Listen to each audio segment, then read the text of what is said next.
நல்ல தகப்பனே, எங்கள் சர்வ வல்லமை உள்ள ஆண்டவரே, இந்த அருமையான நேரத்திற்காக உமக்கு ஸ்தோத்திரம். இந்த மாலை வேளையிலே தேவனாகிய கர்த்தர் எங்களோடு கூட இடைபடுவீராக. கடந்த 2 நாட்களில் நீர் உங்களுடைய வார்த்தைகளை எங்களுக்கு அனுப்பினீர் ஆண்டவரே. எடுபடாத நல்ல பங்கை தெரிந்து கொள்ளும்படி கிருபை தந்தீர் ஆண்டவரே. உம்முடைய மகத்துவம் உள்ள வார்த்தைகளை எங்களுக்கு தந்தீங்கப்பா. நித்திய ஜீவ வசனம் உம்மிடத்தில் உண்டு ஆண்டவரே. வானமும் பூமியும் ஒழிந்து போனாலும் ஒழிந்து போகாத வார்த்தைகள் உம்மிடத்தில் உண்டு ஆண்டவரே. நீர் செய்ய நினைத்ததை செய்து முடிக்கிற வார்த்தைகள் உம்மிடத்தில் உண்டு ஆண்டவரே. எங்கள் ஆத்மாவை கழிகூற பண்ணுகிற வார்த்தைகள் உம்மிடத்தில் உண்டு ஆண்டவரே. ஆபத்து காலத்தில் எங்களுக்கான வார்த்தைகளை நீர் எங்களுக்கு தந்து வைத்திருக்கிற தயவுக்காக நன்றி ஆண்டவரே. இந்த மாலை வேளையிலும் நீர் அப்படிப்பட்டதான ஒரு வார்த்தை எங்கள் மத்தியில் நீர் தரப்போகிற தயவுக்காக உமக்கு ஸ்தோத்திரம். உம்மை நோக்கி பார்த்த நாங்கள் வெட்கப்பட்டு போனதே இல்லை ஆண்டவரே. பலவீனமானவைகளை கொண்டு பலமானவைகளை செய்கிற எங்கள் ஆண்டவர், இந்த மாலை வேளையிலும் நீர் பேசுவீராக, இடைபடுவீராக, உடைய வார்த்தைகளை அனுப்புவீராக. வந்திருக்கிற ஒவ்வொருத்தரோடும் கர்த்தர் நீர் பேசுங்கப்பா. எங்கள் ஆண்டவர் இயேசுவின் நாமத்தில் பிதாவே, அல்லேலூயா. மத்தேயு எழுதின சுவிசேஷம் 24ஆம் அதிகாரம் 3வது வசனத்தில் சீஷர்கள் இயேசுவின் இடத்துல வந்து அவருடைய வருகைக்கும் உலக முடிவுக்குமான ஒரு அடையாளத்தை கேட்கிறார்கள். உலக முடிவு என்றால் என்ன, அதை நம்ம தெரிஞ்சுக்கணும். பூமியினுடைய முடிவு வேறு, உலகத்தின் முடிவு வேறு. நிறைய பேர் பூமியின் முடிவையும் உலகத்தின் முடிவையும் ஒன்றா நினச்சிக்கிறாங்க, கம்பேர் பண்ணிக்கொள்கிறாங்க. அதனால தான் கன்ஃபியூஸ் ஆகிடுது. பூமி முடிகிறதுனா இந்த பூமி நீங்கள் பார்க்குற உருண்டை நீங்கள் இருக்கு இல்லையா, குளோப், அதான் முடிவு, பூமியினுடைய முடிவு. அதுக்கும் முடிவு இருக்குது. பைபிள் அதையும் சொல்லியிருக்குது. பழைய வானமும் பழைய பூமியும் ஒழிந்து போயிற்று, புதிய வானமும் புதிய பூமியும் உண்டாயிற்று அப்படின்னு சொல்லி வெளிப்படுத்தல் 21:1-2 இருக்குது.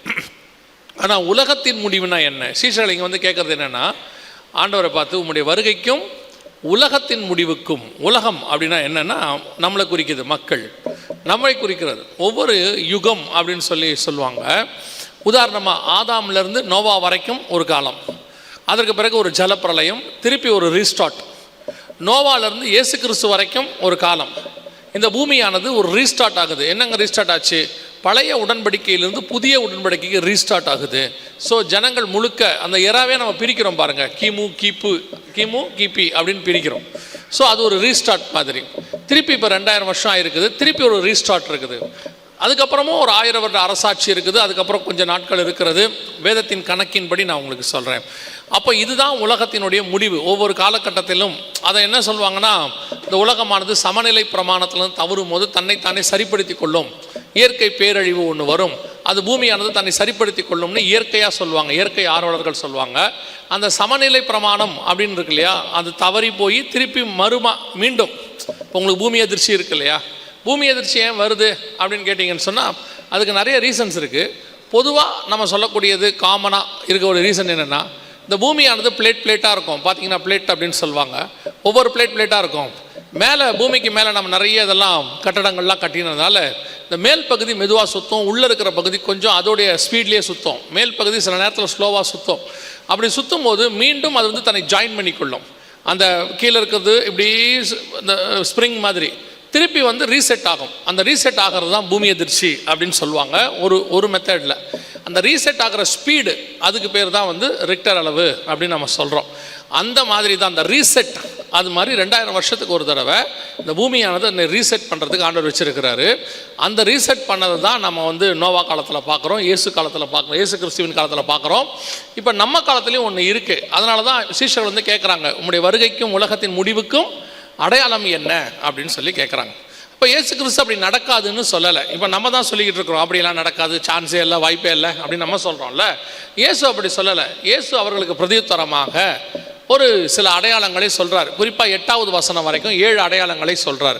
3வது வசனத்தில் அவங்க கேட்ட கேள்விக்கு 4வது வசனத்துலேருந்து 8வது வசனம் வரைக்கும் 7 அடையாளங்களை சொல்கிறார். அதில் ஸ்பிரிச்சுவல் அடையாளமும் இருக்குது, உலக பிரகாரமான அடையாளமும் இருக்குது. முதல் ஸ்பிரிச்சுவல் அடையாளம் என்னென்னா, அநேகரை நாமத்தை தரித்து கொண்டு நானே கிறிஸ்து என்று சொல்லி உங்களை வஞ்சிப்பார்கள், வஞ்சியாதபடிக்கு எச்சரிக்கையாயிருங்கள்.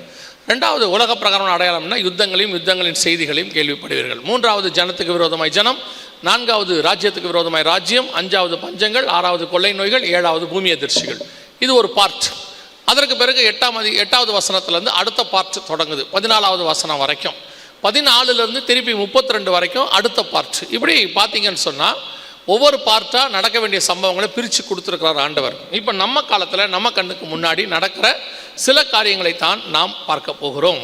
இயேசு சொன்னதான மிக முக்கியமான ஒரு அடையாளத்தில் ஒன்று என்னன்னு கேட்டிங்கன்னா, அந்த கொள்ளை நோய்கள் அப்படின்னு ஒன்று இருக்குது பார்த்தீங்களா. அந்த கொள்ளை நோய்களை குறித்து அது நடந்துருச்சுன்னா இனிமேல் நடக்காதானா? இல்லை, நடக்கும். ஆனால் நம்முடைய காலத்தில் வேதத்தில் சொன்ன ஒரு மிக முக்கியமான கொள்ளை நோய் சம்பவம் அடையாளத்தோடு துல்லியமாக நடைபெற்றது. அதான் நம்ம இப்போ பார்க்க போகிறோம். எது நடந்துச்சுன்னு பார்க்க போகிறோம். அதோடு கூட இன்னொன்றையும் பார்க்க போகிறோம், எது நடக்க போகிறது அப்படின்னு சொல்லி. ஏன்னா இன்னொன்று ஆண்டவர் சொல்லியிருக்காரு, அடுத்து என்ன நடக்க போகுதுன்னு சொல்லியிருக்கிறாரு. அதையும் பார்த்துட்டு நம்ம இன்றைக்கி 3ஆம் நாள் முடிக்க போகிறோம். ஏன் நம்ம இதை பார்க்குறோம் அப்படின்னு கேட்டிங்கன்னா, நடந்தது உங்கள் விசுவாசத்தை தூண்டுவதற்காக. ஏன்னா இதை பற்றி நாங்கள் 2018 சொல்லிக்கிட்டு வரோம். ஆண்டவர் 2000 வருஷத்துக்கு முன்பதாகவே சொல்லி வச்சதை 2018 இப்படி வரப்போகுதுன்னு சொன்னோம், வந்துச்சு. அது திருப்பியும் சொல்கிறேன், நான் தீர்க்க தரிசனம் சொல்கிறதில்ல, பைபிளில் உள்ள தீர்க்க தரிசனங்களை விளக்கி சொல்கிறோம், அவ்வளோதான் எங்கள் வேலை. ஸோ நாங்கள் தீர்க்கதரிசிகள் கிடையாது. ஸோ அந்த இடத்துல நடந்த சம்பவங்களை இப்படி நடக்க போகுதுன்னு பைபிள் வசனத்தோடு கூட வைத்து சொன்னோம். அடுத்தபடியாக இனி அதை வச்சுக்கிட்டு இப்போ அடுத்து வேற ஒன்று நடக்க போகுது, அதை உங்களுக்கு சொல்லும் போது இது விசுவாசத்துக்கு ஏதுவாக, இதெல்லாம் ஏற்கனவே சொன்ன மாதிரி நடந்திருக்குது, இதுவும் நடக்க போகுது, நீங்கள் விசுவாசிக்கிறதுக்கு தான் நடந்து முடிஞ்ச காரியத்தையும் உங்களுக்கு சொல்கிறோம், நடக்க போகிற காரியத்தையும் உங்களுக்கு சொல்கிறோம். எது நடந்து முடிஞ்ச காரியம் அப்படின்னு பார்த்தீங்கன்னா, மத்திய 24ஆம் அதிகாரத்தில் ஆண்டவர் சொல்லும் போது ஒரு அடையாளமாக கொள்ளை நோய்கள் அப்படின்னு சொல்லியிருக்கிறார். எந்த கொள்ளை நோய்களை பற்றி சொல்லியிருக்கிறாரு அப்படின்னு கேட்டிங்கன்னா, கடைசி காலத்தில் வரக்கூடியதான கொள்ளை நோய்களை பற்றி சொல்லியிருக்கிறார். உலகத்தில் இயேசு கிறிஸ்து போன பிறகு நிறைய கொள்ளை நோய் வந்திருக்கு. இயேசு கிறிஸ்துவுக்கு முன்னாடியும் நிறைய கொள்ளை நோய் வந்திருக்கு. நமக்கு தெரியும், தாவீது காலத்திலேயே மிகப்பெரிய கொள்ளை நோய்கள்லாம் வந்திருக்கு. நியாயாதிபதிகள் காலத்தில், அதுக்கு முன்னாடி அப்பவும் கொள்ளை நோய் வந்திருக்கு. அதுக்கு முன்னாடி எகிப்தில் 10 வாதைகள், அதுலேயும் கொள்ளை நோய் வந்திருக்கிறது. ஸோ கொள்ளை நோய்னா கில்லிங் டிசீஸ் அப்படின்னு நமக்கு தெரியும். இந்த கில்லிங் டிசீஸ் எல்லா காலகட்டத்திலும் கர்த்தர் அனுமதிக்கிற வாதைகளில் ஒன்று. மிக முக்கியமான 4 வாதைகளை தான் ஆண்டவர் அடிக்கடி சொல்வார். ஒன்று யுத்தம், இன்னொன்று பஞ்சம், இன்னொன்று கொள்ளை நோய், இன்னொன்று இந்த வெள்ளம், இந்த மாதிரி காரியங்கள், பூமி அதிர்ச்சிகள், இயற்கை பேரழிவுகள் அல்லது துஷ்ட மிருகங்கள் அப்படின்னு சொல்வார். இந்த 4 தான் மிக முக்கியமாக தேவன் சொல்லக்கூடியதான, அனுமதிக்கக்கூடியதான இந்த இயற்கை பேரழிவு, அது சம்பந்தப்பட்டமான அழிவுகள். இப்போ நாம் என்ன பார்க்க போகிறோம் அப்படின்னு கேட்டால், இந்த கொள்ளை நோய் கடைசி காலத்தில் வரக்கூடியது. கடைசி காலம் என்பதை எதை வைத்து நீங்கள் புரிந்து கொள்ளலாம்? இதுதான் கடைசி காலம், எதை வச்சு நீங்கள் சொல்கிறீங்க அப்படின்னு கேட்டிங்கன்னா, கடந்த 2 நாட்களும் அதுக்கான அடையாளங்களை நாம் கொடுத்துருக்கிறோம்.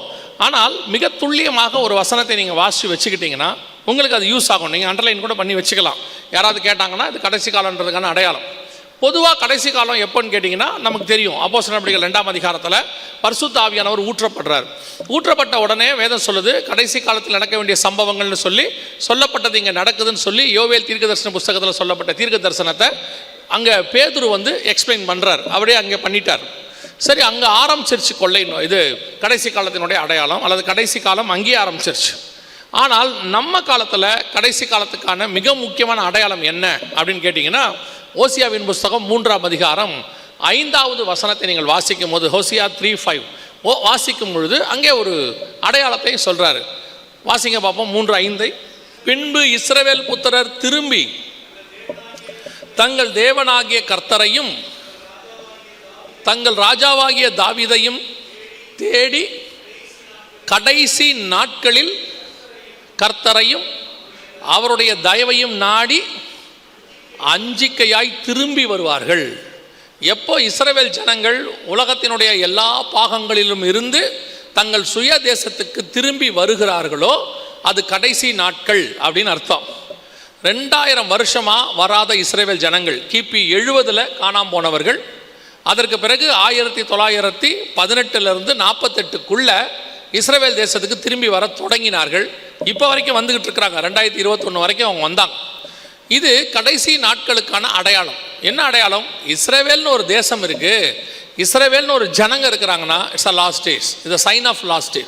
ஸோ நம்ம காலத்தில் இஸ்ரவேல் ஜனங்க வந்த பிறகு ஒரு அடையாளமாக சொல்கிறேன், வந்த பிறகு பூமியில் நடக்கக்கூடியதான மிக முக்கியமான அடையாளங்கள் இருக்குது. முதல் நாள் இஸ்ரவேல் சம்மந்தப்பட்டதை பார்த்துட்டோம். 2வது நாள் உலகம் சம்மந்தப்பட்டதை பார்த்தோம், ஒன் வேர்ல்டு பற்றி. இன்றைக்கி நம்ம என்ன பார்க்க போகிறோம்னா, இயற்கையாக நடக்கக்கூடிய சம்பவங்கள், ஆண்டவர் சொல்லக்கூடியதான அடையாளங்கள், பேரழிவுகள், இவைகள் பற்றி 2 விஷயத்தை தான் பார்க்க போகிறோம். ஒன்று கொள்ளை நோய். இஸ்ரவேல் ஜனங்கள் திரும்பி வந்த பிறகு பூமியில் ஏற்படக்கூடிய ஒரு கொள்ளை நோய், சைன், ஒரு அடையாளம். அது எந்த கொள்ளை நோய் அப்படின்னு கேட்டிங்கன்னா, வெளிப்படுத்தின விசேஷம் 6ஆம் அதிகாரம் 4வது வசனத்தை வாசிங்க. 6:4 வாசிங்கள். அப்பொழுது சிவப்பான வேறொரு குதிரை புறப்பட்டது. அதன் மேல் ஏறி இருந்தவனுக்கு பூமியில் உள்ளவர்கள் ஒருவரை ஒருவர் கொலை செய்யத்தக்கதாக சமாதானத்தை பூமியிலிருந்து எடுத்து போடும்படியான அதிகாரம் கொடுக்கப்பட்டது. ஒரு பெரிய பட்டயமும் அவனுக்கு கொடுக்கப்பட்டது. இது பார்க்கறதுக்கு நான் நேற்றே உங்களுக்கு முதல் நாள் உங்களுக்கு சொன்னேன், ஞாபகம் இருக்கும்னு நினைக்கிறேன். நேற்று கூட சொன்னோம். வெளிப்படுத்தின விசேஷம் ஒரு ஓமையாக கொடுக்கப்பட்டது. அதில் சொல்லப்பட்ட விஷயங்களெல்லாம் வேறு மாதிரி இருக்கும். அதை நீங்கள் புரிந்து வசனத்தோடு கூட ஒப்பிட்டு புரிந்து கொள்ள வேண்டியது நம்முடைய வேலை. இப்போது அங்கே குதிரைன்னு இருக்குது. குதிரைன்னா என்ன? நான் நேற்றும் இன்னொரு விஷயம் சொன்னேன், அசியும் பண்ணாதீங்கன்னு நேற்றே சொல்லிட்டோம். வசனம் எல்லாத்துக்கும் இருக்கும். குதிரைன்னா என்ன அப்படின்னு கேட்டிங்கன்னா, சகரியா தீர்க்கதரிசன புஸ்தகம் 6ஆம் அதிகாரம் 1 முதல் 5 வசனங்களை நீங்கள் வாசிக்கும் பொழுது இதே மாதிரி அங்கே 4 குதிரைகளை குறித்து ஆண்டவர் சொல்கிறாரு. வெள்ளை கலர் குதிரை, சிவப்பு கலர் குதிரை, கருப்பு கலர் குதிரை, புள்ளி புள்ளியான குதிரை அப்படின்னு சொல்லி சகரியால். இந்த 4 குதிரைகளும் என்ன அப்படின்னு கேட்டபோது பூமியிலே கிரியை செய்யக்கூடிய 4 ஆவிகள் அப்படின்னு சொல்கிறாரு. 4 ஸ்பிரிட். இப்போ நம்ம சொல்கிறோம் இல்லையா, தூதர்கள் அப்படின்னு சொல்கிறோம் இல்லையா, அந்த மாதிரி. அப்படின்னா என்னங்க, இப்போ நீங்கள் பார்த்துருப்பீங்க, இதான் உலகத்தினுடைய புரோட்டோக்கால். என்னன்னு கேட்டிங்கன்னா, இப்போது ஒரு பெரிய அமைச்சரோ அல்லது முதலமைச்சரோ பிரதமரோ ஒரு திட்டம் ஜனங்களுக்கு செய்கிறாங்கன்னா அவங்க அனௌன்ஸ் பண்ணிடுவாங்க, அதுக்கான எல்லாம் அனௌன்ஸ் பண்ணிடுவாங்க. ஆனால் அதை செய்கிற வேலை யாருதுன்னு கேட்டிங்கன்னா அதுக்கப்புறம் உள்ள அமைச்சர், அவருக்கு கீழே அதிகாரிகள், அதுக்கு கீழே உள்ளவங்க. இதுதான் ஒரு புரோட்டோக்கால். நமக்கு அவரே நேராக இறங்கி எல்லாத்தையும் வீட்டுக்கு 1000 ரூபா கொடுக்க மாட்டாங்க. அவங்க சொல்லி அதிகாரிகள் கொடுப்பாங்க, நம்ம போய் வாங்கிக்கணும். அதுதான் புரோட்டோக்கால். இந்த புரோட்டோக்கால் பைபிள்லேருந்து வந்தது. சர்வ வல்லமையுள்ள தேவன் ராஜாவாய் பரலோகத்தில் உட்கார்ந்திருக்கிறார். அவருடைய திட்டங்களை பூமியில செய்வதற்கு ஆண்டவர் தம்முடைய வேலைக்காரர்கள் தூதர்களை வைத்திருக்கிறார். அதான் வசனம் சொல்லுது, பணிவிடை ஆவிகள் தூதர்களை வச்சிருக்கிறார். அவங்க இறங்கி வேலை செய்வார்கள், அவர் சொல்றதை செய்வாங்க. அப்படிப்பட்டதான 4 ஆவிகளை குறித்து தான் அங்கே சொல்லப்பட்டிருக்கிறது. அதுல குறிப்பாக 2வது 6:4 நம்ம வாசிக்கிறோம். வெளிப்படுத்தின விசேஷம் 6ஆம் அதிகாரம் 4ஆம் வசனத்துல அது குதிரை மேல் ஏறி இருந்தவன் அப்படின்னு இருக்கு. அவன் கையில் ஒரு பட்டயம் இருப்பதாக சொல்லப்படுது. பட்டயம்னா என்ன? பைபிளில் 3 வகையான பட்டயம் இருக்கிறது. ஒன்று தேவன் கையில் உள்ள பட்டயம். தேவன் கையில் உள்ள பட்டயம், தேவன் வாயில் உள்ள பட்டயம், கையில் உள்ள பட்டயம் அப்படின்னு சொல்லுவாங்க. அது என்ன அப்படின்னு கேட்டிங்கன்னா, எபேசியர் 6:17 நீங்கள் வாசிக்கும் போது ஆவியின் பட்டயம் ஆகிய கர்த்தருடைய வசனம் அப்படின்னு இருக்குது. அதாவது தேவன்கிட்ட இருக்கிற பட்டயம் என்பது எதை குறிக்கிறது? வேத வசனத்தை குறிக்கிறது. 2வது மனுஷன் கையில் உள்ள பட்டயம். மனுஷன் கையில் உள்ள பட்டயம் என்பது எதை குறிக்கிறது? யுத்தத்தை குறிக்கிறது. ஒருத்தன் வாளோட கத்தியோட பட்டயத்தோட வரானா அவன் எதுக்கு வரான்? சண்டைக்கு வரான்னு அர்த்தம். 1 சாமுவேல் 17 நீங்கள் உங்களுக்கு தெரியும்னு நினைக்கிறேன், கோலியாத்து பட்டயத்தோடு கூட வந்தார் அப்படின்னு சொல்லி பார்க்குறோம். எதுக்கு வந்தார்னா சண்டைக்கு வந்தார். ஆனால் எதிரில் சண்டைக்கு போகிற தாவீது கையில் பட்டயம் இல்லாது இருந்தது. அப்புறம் தாவீது ஓடி சென்று அந்த கோலியாத்தின் பட்டயத்தை எடுத்து அவனை வெட்டினான் அப்படின்லாம் இருக்கு. ஸோ மனுஷன் கையில் பட்டயம் இருந்தால் அதுக்கு பேர் யுத்தம். தேவனிடத்தில் பட்டயம் இருந்தால் அதுக்கு பேர் வார்த்தை, வசனம். தூதன் கையில் பட்டயம் இருந்தால் என்ன அர்த்தம்? தூதன் தன் கையிலே பட்டயத்தை பிடித்திருந்தான் அப்படின்னா என்ன அர்த்தம் அப்படின்னு கேட்டிங்கன்னா, 1 நாளாகமத்தின் புஸ்தகம் 21ஆம் அதிகாரம் 12வது வசனத்தை வாசிங்க. 1 Chronicles 21:12 வாசிங்க பார்ப்போம். 1 நாளாகமம் 21:12. 3 வருஷத்து பஞ்சமோ அல்லது உன் பகைவரின் பட்டயம் உன்னை பின்தொடர நீ உன் சத்துருக்களுக்கு முன்பாக 3 மாத சங்காரமோ கர்த்தருடைய தூதன் இஸ்ரவேலுடைய எல்லை எங்கும் சங்காரம் உண்டாகும்படி தேசத்தில் நிற்கும் கர்த்தருடைய பட்டயமாகிய, அப்ப கர்த்தருடைய பட்டயம் தூதன் கையிலே கொடுக்கப்படுது. அதனால தான் வெளிப்படுத்தல் 6:4 வாசிக்கிறோம், அவனுக்கு ஒரு பட்டயம் கொடுக்கப்பட்டது அப்படின்னு இருக்கு. அதே 1 நாளாகமம் 21:16 வாசிங்க பார்ப்போம். 16 ஆகையால் இல்லை 21:16 தாவீது தன் கண்களை ஏறெடுத்து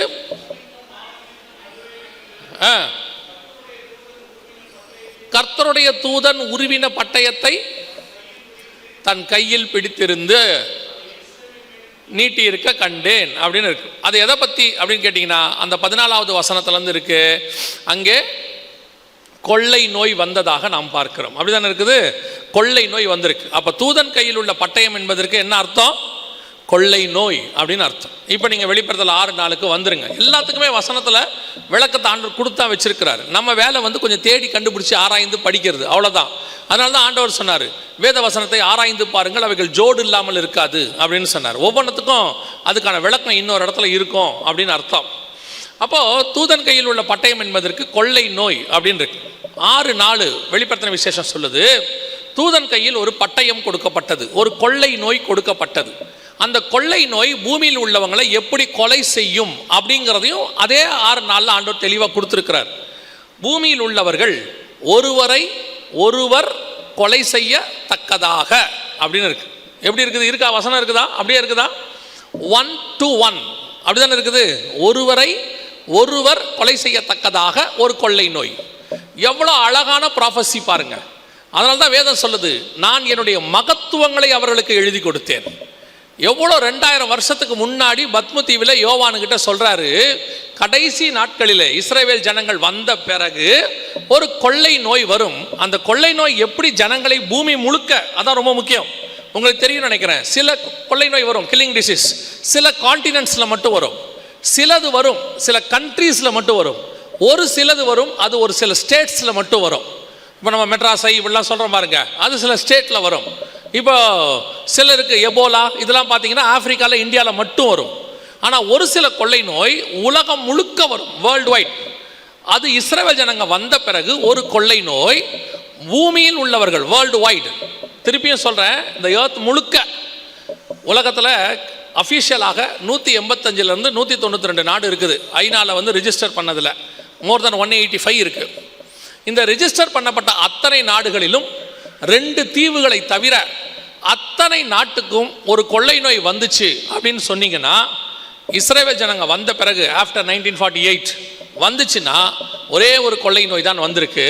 நம்ம எல்லாருக்கும் தெரியும், அது 2019 ஆரம்பித்து 2023 முடிவுக்கு வந்த கொரோனா. இந்த கொரோனாவை குறித்து எப்படி பரவுச்சுன்றது வெள்ளூர்காரங்களுக்கு நல்லாவே தெரியும். ஏன்னா நீங்கள்லாம் மெடிக்கல் டிபார்ட்மெண்ட்டில் பாதி பேர் இருக்கிறீங்கன்னு வச்சுக்கோங்களேன். கொரோனா பரவின விதம் உங்கள் எல்லாருக்கும் தெரியும். 1 to 1 ஒருத்தர் மூலமாக தான் இன்னொருத்தருக்கு பரவுச்சு. நீங்கள் மறந்துருக்கவே மாட்டீங்க. தனித்திரு, விழித்திரு, விலகீரு, குவாரண்டைன், இந்த வார்த்தையெல்லாம் இன்னும் கொஞ்சம் ஒரு 10-15 வருஷத்துக்கு காதுலேருந்து போகவே போகாது. நல்ல ரிஜிஸ்டர் ஆன வார்த்தையாகி போச்சு. அப்போ ஏன் நம்மளை குவாரண்டைன் பண்ண சொன்னாங்க, ஏன் நம்மளை எல்லாம் விலகி இருக்க சொன்னாங்க அப்படின்னா, இந்த கொரோனா கிருமியினுடைய பரவுதல் ஒரு சர்டன் டிஸ்டன்ஸ் வரைக்கும் தான் பரவும், அதற்கு பிறகு போகாது. கொரோனா காற்றுல பரவாது, கொரோனா தண்ணியில் பரவாது, எதுலேயும் பரவாது. ஒரு மனுஷன்லேருந்து இன்னொரு மனுஷன் வழியாக மட்டும்தான் பரவும். அதுவும் ஒரு குறிப்பிட்ட 3 அடி வரைக்கும், அதுக்கு மேலே அது போகாது. அதனால தான் சொன்னாங்க 3 அடிக்கு தள்ளி நிற்க சொன்னாங்க. ஒரு கொடை பிடிச்சிக்கிட்டு நின்னா அந்த 3 அடி கணக்கு கரெக்டாக இருக்கும், எல்லாம் குடை புடைச்சிக்குங்கன்னு சொன்னது காரணம், ரீசன் அதுதான். அப்போ அந்த 3 அடி தள்ளி நின்றுட்டா கொரோனா பரவாது அப்படின்னு சொல்லி குவாரண்டைன், விலகி இருக்க சொன்னாங்க. இந்த கொரோனா முழுக்க முழுக்க உலகம் முழுக்க பரவுனது மனுஷன் வழியாய் மட்டும். உங்களுக்கு தெரியும், சில வியாதி பரவும், சில வியாதி பரவாது. கேன்சர் என்ன செய்யாது, பரவாது. எய்ட்ஸ் பரவும், ஆனால் எப்படி பரவும், அந்த ரத்தத்தின் வழியாக மட்டும் பரவும். சில வியாதி இருக்குது, வைரல் ஃபீவர், நம்ம சொல்கிறோம், சும்மா தும்முனாலே அது என்ன செய்யும், பரவ தொடங்கிடும். ஆனால் மனுஷன் வழியாக 1 to 1 உலகம் முழுக்க ஒருவரை ஒருவர் கொலை செய்யத்தக்கதாக, அந்த வார்த்தை பர்டிகுலராக அங்கே இருக்கும். 6ஆம் அதிகாரம் 4ஆம் வசனத்தில் வெளிப்படுத்தின விசேஷத்தில், ஒருவரை ஒருவர் கொலை செய்யத்தக்கதாக பூமியில் உள்ளவர்கள் அத்தனை பேருக்குள்ளே இருந்தும் சமாதானத்தை எடுத்துடும். அது என்ன, எது அப்படி செய்யும்னா, ஒரு பெரிய பட்டயம், தூதன் கையில் உள்ள பட்டயம். தூதன் கையில் உள்ள பட்டயம் எதுன்னா, வசனம் சொல்லுது கொள்ளை நோய் என்று நாளாகமத்தில் இருக்கிறது. நம்ம கண்ணுக்கு முன்னாடி இப்படி ஒரு சம்பவம் 2019 டிசம்பரில் ஆரம்பிச்சு 2023 மே மாதம் வரைக்கும் இருந்துச்சு. ஒருவேளை இல்லைங்க இங்கே 2023 வரைக்கும்லாம் இல்லை அப்படின்னு நீங்கள் சொன்னீங்கன்னா, உங்களுக்கு தெரியும், WHO வேர்ல்டு ஹெல்த் ஆர்கனைசேஷன் அவங்களுடைய கொரோனா எமர்ஜென்சி அப்படின்னு சொல்லக்கூடிய பீரியட் எவ்வளோ அப்படின்னு பார்த்தீங்கன்னா 3.5 years. நீங்கள் எடுக்கு WHO உடைய வெப்சைட்டில் போய் பாருங்கள், கொரோனாவுடைய எமர்ஜென்சி பீரியட் எப்படின்னு அவங்க கொடுத்துருப்பாங்க. 3.5 years கொடுத்துருக்குறாங்க. நமக்கு தெரியும் 3.5 yearsங்கிறது சில விஷயங்களில் பைபிள் கணக்கு, உங்களுக்கு தெரியும் தானே. 3.5 வருஷம் பைபிள் கணக்கு. அதாவது இஸ்ரவேலில் வந்து பனியும் மழையும் பெய்யாதபடிக்கு 3.5 வருஷம் இருந்தது. ஸ்ரீயானவள் வனாந்தரத்திற்கு 3.5 வருஷம் ஓடி போனாள். ஸ்திரீயானவள் வனாந்தரத்திற்கு 3.5 வருஷம் பறந்து போனால், இந்த இப்போ கொள்ளை நோய் ஆண்டவர் கேட்கும் போதே கேட்பாரு, 3 வருஷத்து பஞ்சமோ, இந்த 3 years 3.5 years அப்படிங்கிறதெல்லாம் வந்து ஒரு விதமான ப்ராஃபிட்டிக்கல் கணக்கு. நம்ம கண்களுக்கு முன்பாக ஒரு மிக முக்கியமான கொள்ளை நோய் 3.5 வருஷம் எமர்ஜென்சியாக இருந்திருக்கு. ஒருவேளை உங்களுக்கு இந்தியாவில் இல்லாமல் இருக்கலாம். உங்களுக்கு தெரியும்னு நினைக்கிறேன், மலேசியாலெல்லாம் 2021, 22 தான் சர்ச்சஸ் திறக்கிறதுக்கு அனுமதி கொடுத்தாங்க. சர்ச்சுனா கூடுறதுக்கு அனுமதி கொடுத்தாங்க. 2023 தான் கனடாவில் சர்ச்சு திறக்கவே பர்மிஷன் கொடுக்க. சர்ச்சில் நான் வெறும் சர்ச்சை பற்றி பேசலை, நம்ம கிறிஸ்டியன்ஸ் தான் அப்படி சொல்கிறேன். எல்லாரும் கூடுவதுக்கு அப்போ தான் அவங்க பெர்மிஷன் கொடுத்தாங்க. அது வரைக்கும் எல்லாமே ஒர்க் ஃப்ரம் ஹோம், சர்ச்சஸ் வந்து ஆன்லைன், எதுவுமே கூடக்கூடாது சொல்லிட்டாங்க. கனடாவில் எல்லாம் திறக்கிறதுக்கு 2023 ஆச்சு. ஆனால் நமக்கு கர்த்தருடைய பெரிய கிருபை, அதுவும் நான் சொல்லுவேன் தமிழ்நாட்டுக்கு இன்னும் கொஞ்சம் கிருபை ஜாஸ்தி. என்னன்னு கேட்டால், ஆல் ஓவர் இந்தியாவிலேயே தமிழ்நாட்டில் தான் முதலாக சர்ச் திறந்தது கொரோனா பீரியடில். 6 மாதத்துக்குள்ளேயே செப்டம்பர் 1ஆம் தேதி திறக்கிறதுக்கு அனுமதி கொடுத்துட்டாங்க. மற்ற உலக நாடுகள் எல்லாத்துலேயும் எடுத்துக்கிட்டிங்கன்னா 2021, 22, 23 வரைக்கும் போச்சு. 2023 மேலே தான் எமர்ஜென்சி ரிமூவ் பண்ணாங்க. இப்போ நீங்கள் எங்கே போனாலும் உங்களை வந்து வேக்சின் சர்டிஃபிகேட் கேட்குறதில்ல பார்த்தீங்களா? அப்போ கேட்ட பீரியட் ஒன்று இருந்துச்சு, இப்போ எடுத்துட்டாங்க எல்லாத்தையும். எதுக்கு உங்களுக்கு சொல்கிறேன், நம்ம கண்ணுக்கு முன்னாடி ஒரு 3.5 வருஷம் ஒரு கொள்ளை நோய் உலகம் முழுக்க போயிருக்கிறது. வேர்ல்டு வைட் பாதிக்கப்பட்டிருக்கிறாங்க. கிட்டத்தட்ட 185 நாடுகளுக்கு குறைஞ்சபட்சம் 10 கோடி பேருக்கு மேலே செத்துருக்கணும். ஏன் அப்படி சொல்கிறீங்க அப்படின்னா, சைனாவுடைய மக்கள் தொகை 2வது இடத்துக்கு போயிருச்சு. இந்த கொரோனா முடியும் போது மக்கள் தொகையில் சைனா 2nd பிளேஸுக்கு போயிருச்சு, இந்தியா 1st பிளேஸுக்கு வந்துருச்சு. அப்படியானால் யோசித்து பாருங்க, இவ்வளோ பெரியதான ஒரு மிகப்பெரிய சம்பவம் நடந்திருக்குது, வேர்ல்டு வைட் நடந்திருக்குது. இதை ஆண்டவர் பைபிளில் சொல்லாமல் இருப்பாரா? இன்னும் நான் ஒருபடி மேலே போய் கேட்குறேன், பைபிளில் கூட இருக்குதா இல்லையான்னு. ஆனால் நமக்கு இருக்கு. ஆனால் தீர்க்கதரிசிகளுக்கு வெளிப்படுத்தாமல் இது எதையுமே ஆண்டவர் என்ன செய்ய மாட்டாரு. இதை நம்முடைய தீர்க்கதரிசிகளுக்கு ஆண்டவர் வெளிப்படுத்தினாரா, அல்லது நம்முடைய தீர்க்கதரிசிகள் நமக்கு இதை சொன்னார்களா? எதையாவது கொஞ்சம் யோசிச்சிங்களா? கொரோனா வந்தபோது உங்களுக்கு இருந்த பரபரப்பு வேற, கொரோனா உங்களுக்கு வந்தபோது அதை பற்றினதான பயம் வேற, அதற்கு பிறகு ஆண்டவர்கிட்ட இருந்த நெருக்கம் வேற. இப்போ கொரோனா படிப்படியாக குறைஞ்சிருச்சு. இப்போ நமக்கு திருப்பி தேவனை விட்டு படிப்படியாக பயம் போயிருச்சு. திருப்பி தேவனை விட்டு கொஞ்சம் கொஞ்சமாக தூரம் வர தொடங்கிட்டோம். அந்த சீரியஸ்னஸ் போயிருச்சு. இதுதான் நம்மகிட்ட இருக்க பெரிய பிரச்சனை. இவ்வளோ பெரிய சம்பவம் நடந்துச்சே, பைபிள்லையும் தெளிவாக கொடுக்கப்பட்டிருக்குது. இப்போ மத்திய 24 நம்ம வாசித்தோம் பார்த்தீங்களா? அதில் ஆண்டவர் ஒவ்வொன்றுத்துக்கும் ஷார்ட்டாக அதோடைய ஹெட்லைன்ஸ் மட்டும் கொடுத்துருக்கிறார். கொள்ளை நோய், பஞ்சம் அப்படின்னு ஹெட்லைன்ஸ் மட்டும் கொடுத்துருக்காரு. வெளிப்படுத்தின விசேஷத்தில் அதனுடைய விளக்கம், அந்த கொள்ளை நோய் எப்படி இருக்கும் அப்படின்னு கொடுத்துருக்கிறார். இதை எதையாவது நம்ம யோசிச்சோமா? இதை பற்றி ஏதாவது நம்ம கொஞ்சமாவது சிந்திச்சு பார்த்தோமா? இப்படி ஒரு சம்பவம் நடக்குது, இது பைபிளில் இருக்குதா, நம்ம ஆண்டவர் சொல்லியிருக்கிறாரா, ஏதாவது யோசிச்சோமா? கவனிங்கள், இப்போ நீங்கள் ஒரு வீடியோவை பார்க்க போகிறீங்க. இந்த வீடியோ கொரோனா வருவதற்கு கிட்டத்தட்ட 1.5 வருஷத்துக்கு முன்னாடி வந்தது. 2018 உலக சுகாதார மையம் வெளியிட்டதாக இந்திய சேனல்களில் ஒவ்வொரு ரீஜனல் சேனல்ஸ்லையும் ரீஜனல் லாங்குவேஜஸ்லையும் வந்துச்சு. கவனிங்க, இது வரலாற்றில் இதுவரை கண்டிராத மிகப்பெரிய அளவில் உயிரிழப்பை ஏற்படுத்தக்கூடிய நோய் ஒன்று பரவ உள்ளதாக உலக சுகாதார நிறுவனம் எச்சரிக்கை விடுத்துள்ளது. ஜெனீவாவை தலைமையிடமாக கொண்டு இயங்கும் உலக சுகாதார நிறுவனமானது மூத்த ஆராய்ச்சியாளர்களுடன் அவசர ஆலோசனை நடத்தியது. அதில் ஒட்டுமொத்த உலக மக்களின் சுகாதாரத்துக்கு அவசர நிலை ஏற்படும் அளவு புதிய நோய் பரவ இருப்பதாகவும், இதுவரை கண்டிராத அளவுக்கு உயிர் சேதங்களை அந்த நோய் ஏற்படுத்தும் என்றும் எச்சரிக்கை விடுக்கப்பட்டது. இது தொடர்பான ஆராய்ச்சியில் ஈடுபடுமாறு ஆராய்ச்சியாளர்களுக்கு வலியுறுத்தப்பட்டது. இந்த நோய்க்கு டிசீஸ் எக்ஸ் என்று பெயரிடப்பட்டுள்ளது.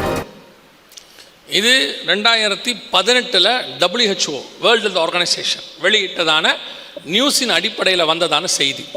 அந்த அறிக்கையின் அடிப்படையில் இந்த செய்தி அப்பொழுது உலகம் முழுக்க வந்துச்சு, எல்லா சேனல்லையும் வந்துச்சு. இதை யாராவது கவனிச்சிருக்கிறீங்களா? இதை பற்றி ஏதாவது கொஞ்சம் பார்த்தது ஞாபகம் இருக்குதா? சரி, விட்டுருங்க. இந்த செய்தியை நாங்கள் எடுத்துக்கிட்டு 2018 வந்ததுலேருந்து 2020 மார்ச் மாதம் வரைக்கும், அதாவது லாக்டவுனுக்கு முந்தின நாள் வரைக்கும் எங்கெங்கெல்லாம் போனோமோ, இதை இப்போ போகிறோம் பாருங்க, இந்த மாதிரி எங்கெங்கெல்லாம் போனோமோ அதில் கடைசி நாள் இதை பற்றி சொல்லுவோம். இப்படி ஒன்று வரப்போகுதுன்னு உலக சுகாதார மையம் சொல்லியிருக்கு, பைபிளில் ஆண்டவர் கொள்ளை நோயின்னு சொல்லியிருக்கிறாரு. ஆண்டவர் சொன்னபடி ஒரு கொள்ளை நோய் வரப்போது, ஆயத்தப்படுங்கன்னு சொன்னோம். எந்த அளவுக்கு சபை சீரியஸாக எடுத்துருச்சு. ஒருவேளை இப்போ நீங்கள் என்ன சொல்லுவீங்க, எங்கள் சபைக்கெல்லாம் நீங்கள் வரலையே, வந்திருந்தா நாங்கள் அப்போவே ஆயத்தமாகி ரட்டுடுத்தி சாம்பலில் உட்கார்ந்து நினிவே ஜனங்களை பார்க்கலாம் நாங்கள் மேலானவர்களாக இருந்திருப்போம்பீங்க. நாங்கள் அப்பொழுதே யூடியூப்பில் போட்டு எல்லாத்துலேயும் போட்டு எல்லா பக்கமும் ரீச் பண்ணோம். இதுக்குன்னு தனி ப்ரோக்ராம்ஸே பண்ணோம். எந்த அளவுக்கு சபை இதுக்கு ஆயத்தப்பட்டுச்சு, எந்த அளவுக்கு இதை நம்ம சீரியஸாக எடுத்துக்கிட்டோம்.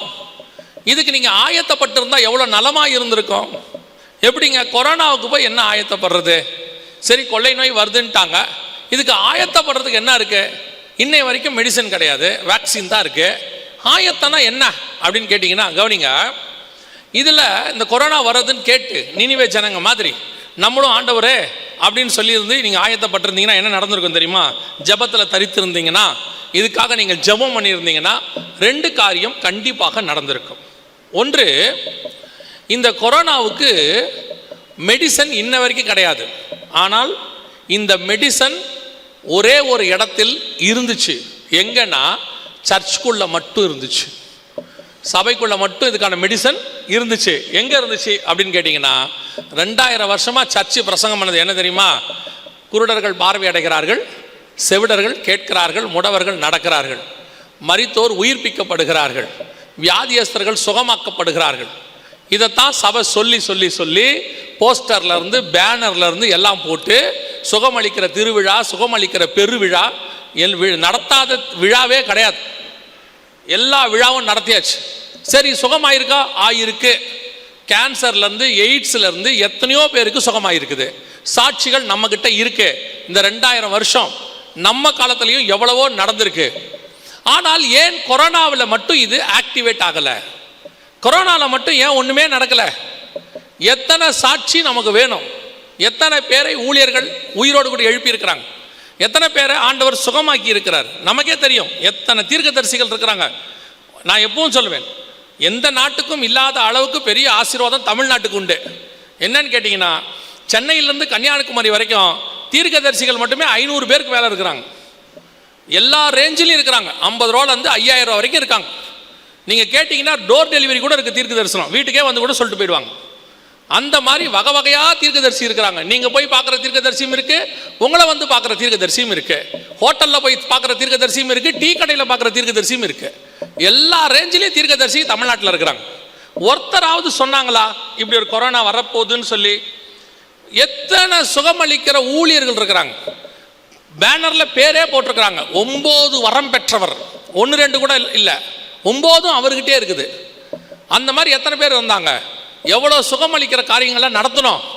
நீங்களே உங்கள் சர்ச்சில் எத்தனை சுகமளிக்கிற கூட்டம் வச்சுருந்துருப்பீங்க, எவ்வளோ ஊழியக்காரங்களை வச்சுருப்பீங்களே இத்தனை வருஷத்தில். ஏன் கொரோனா மட்டும் சுகமாகலை? ஏன் நடக்கலை? ஆண்டவர் தெளிவாக சொன்னார், வியாதியஸ்தர் மேல் கரங்களை வைப்பீர்கள் அவர்கள் சுஸ்தமாவார்கள். ஆயிருக்காங்க. அதுக்கப்புறம் அப்போஸ்தலர்களை பார்த்து எல்லாரும் என்ன ஆயிருக்காங்க? சுகமாயிருக்கிறாங்க. பேதுருவின் நிழல்ல சுகமாயிருக்கிறாங்க. பவுலுடைய கச்சையை கொண்டு போட்டதில் சுகமாயிருக்கிறாங்க. ஒரு கூட்டம் இருக்குது, அவங்களுடைய தியாலஜியே வேற.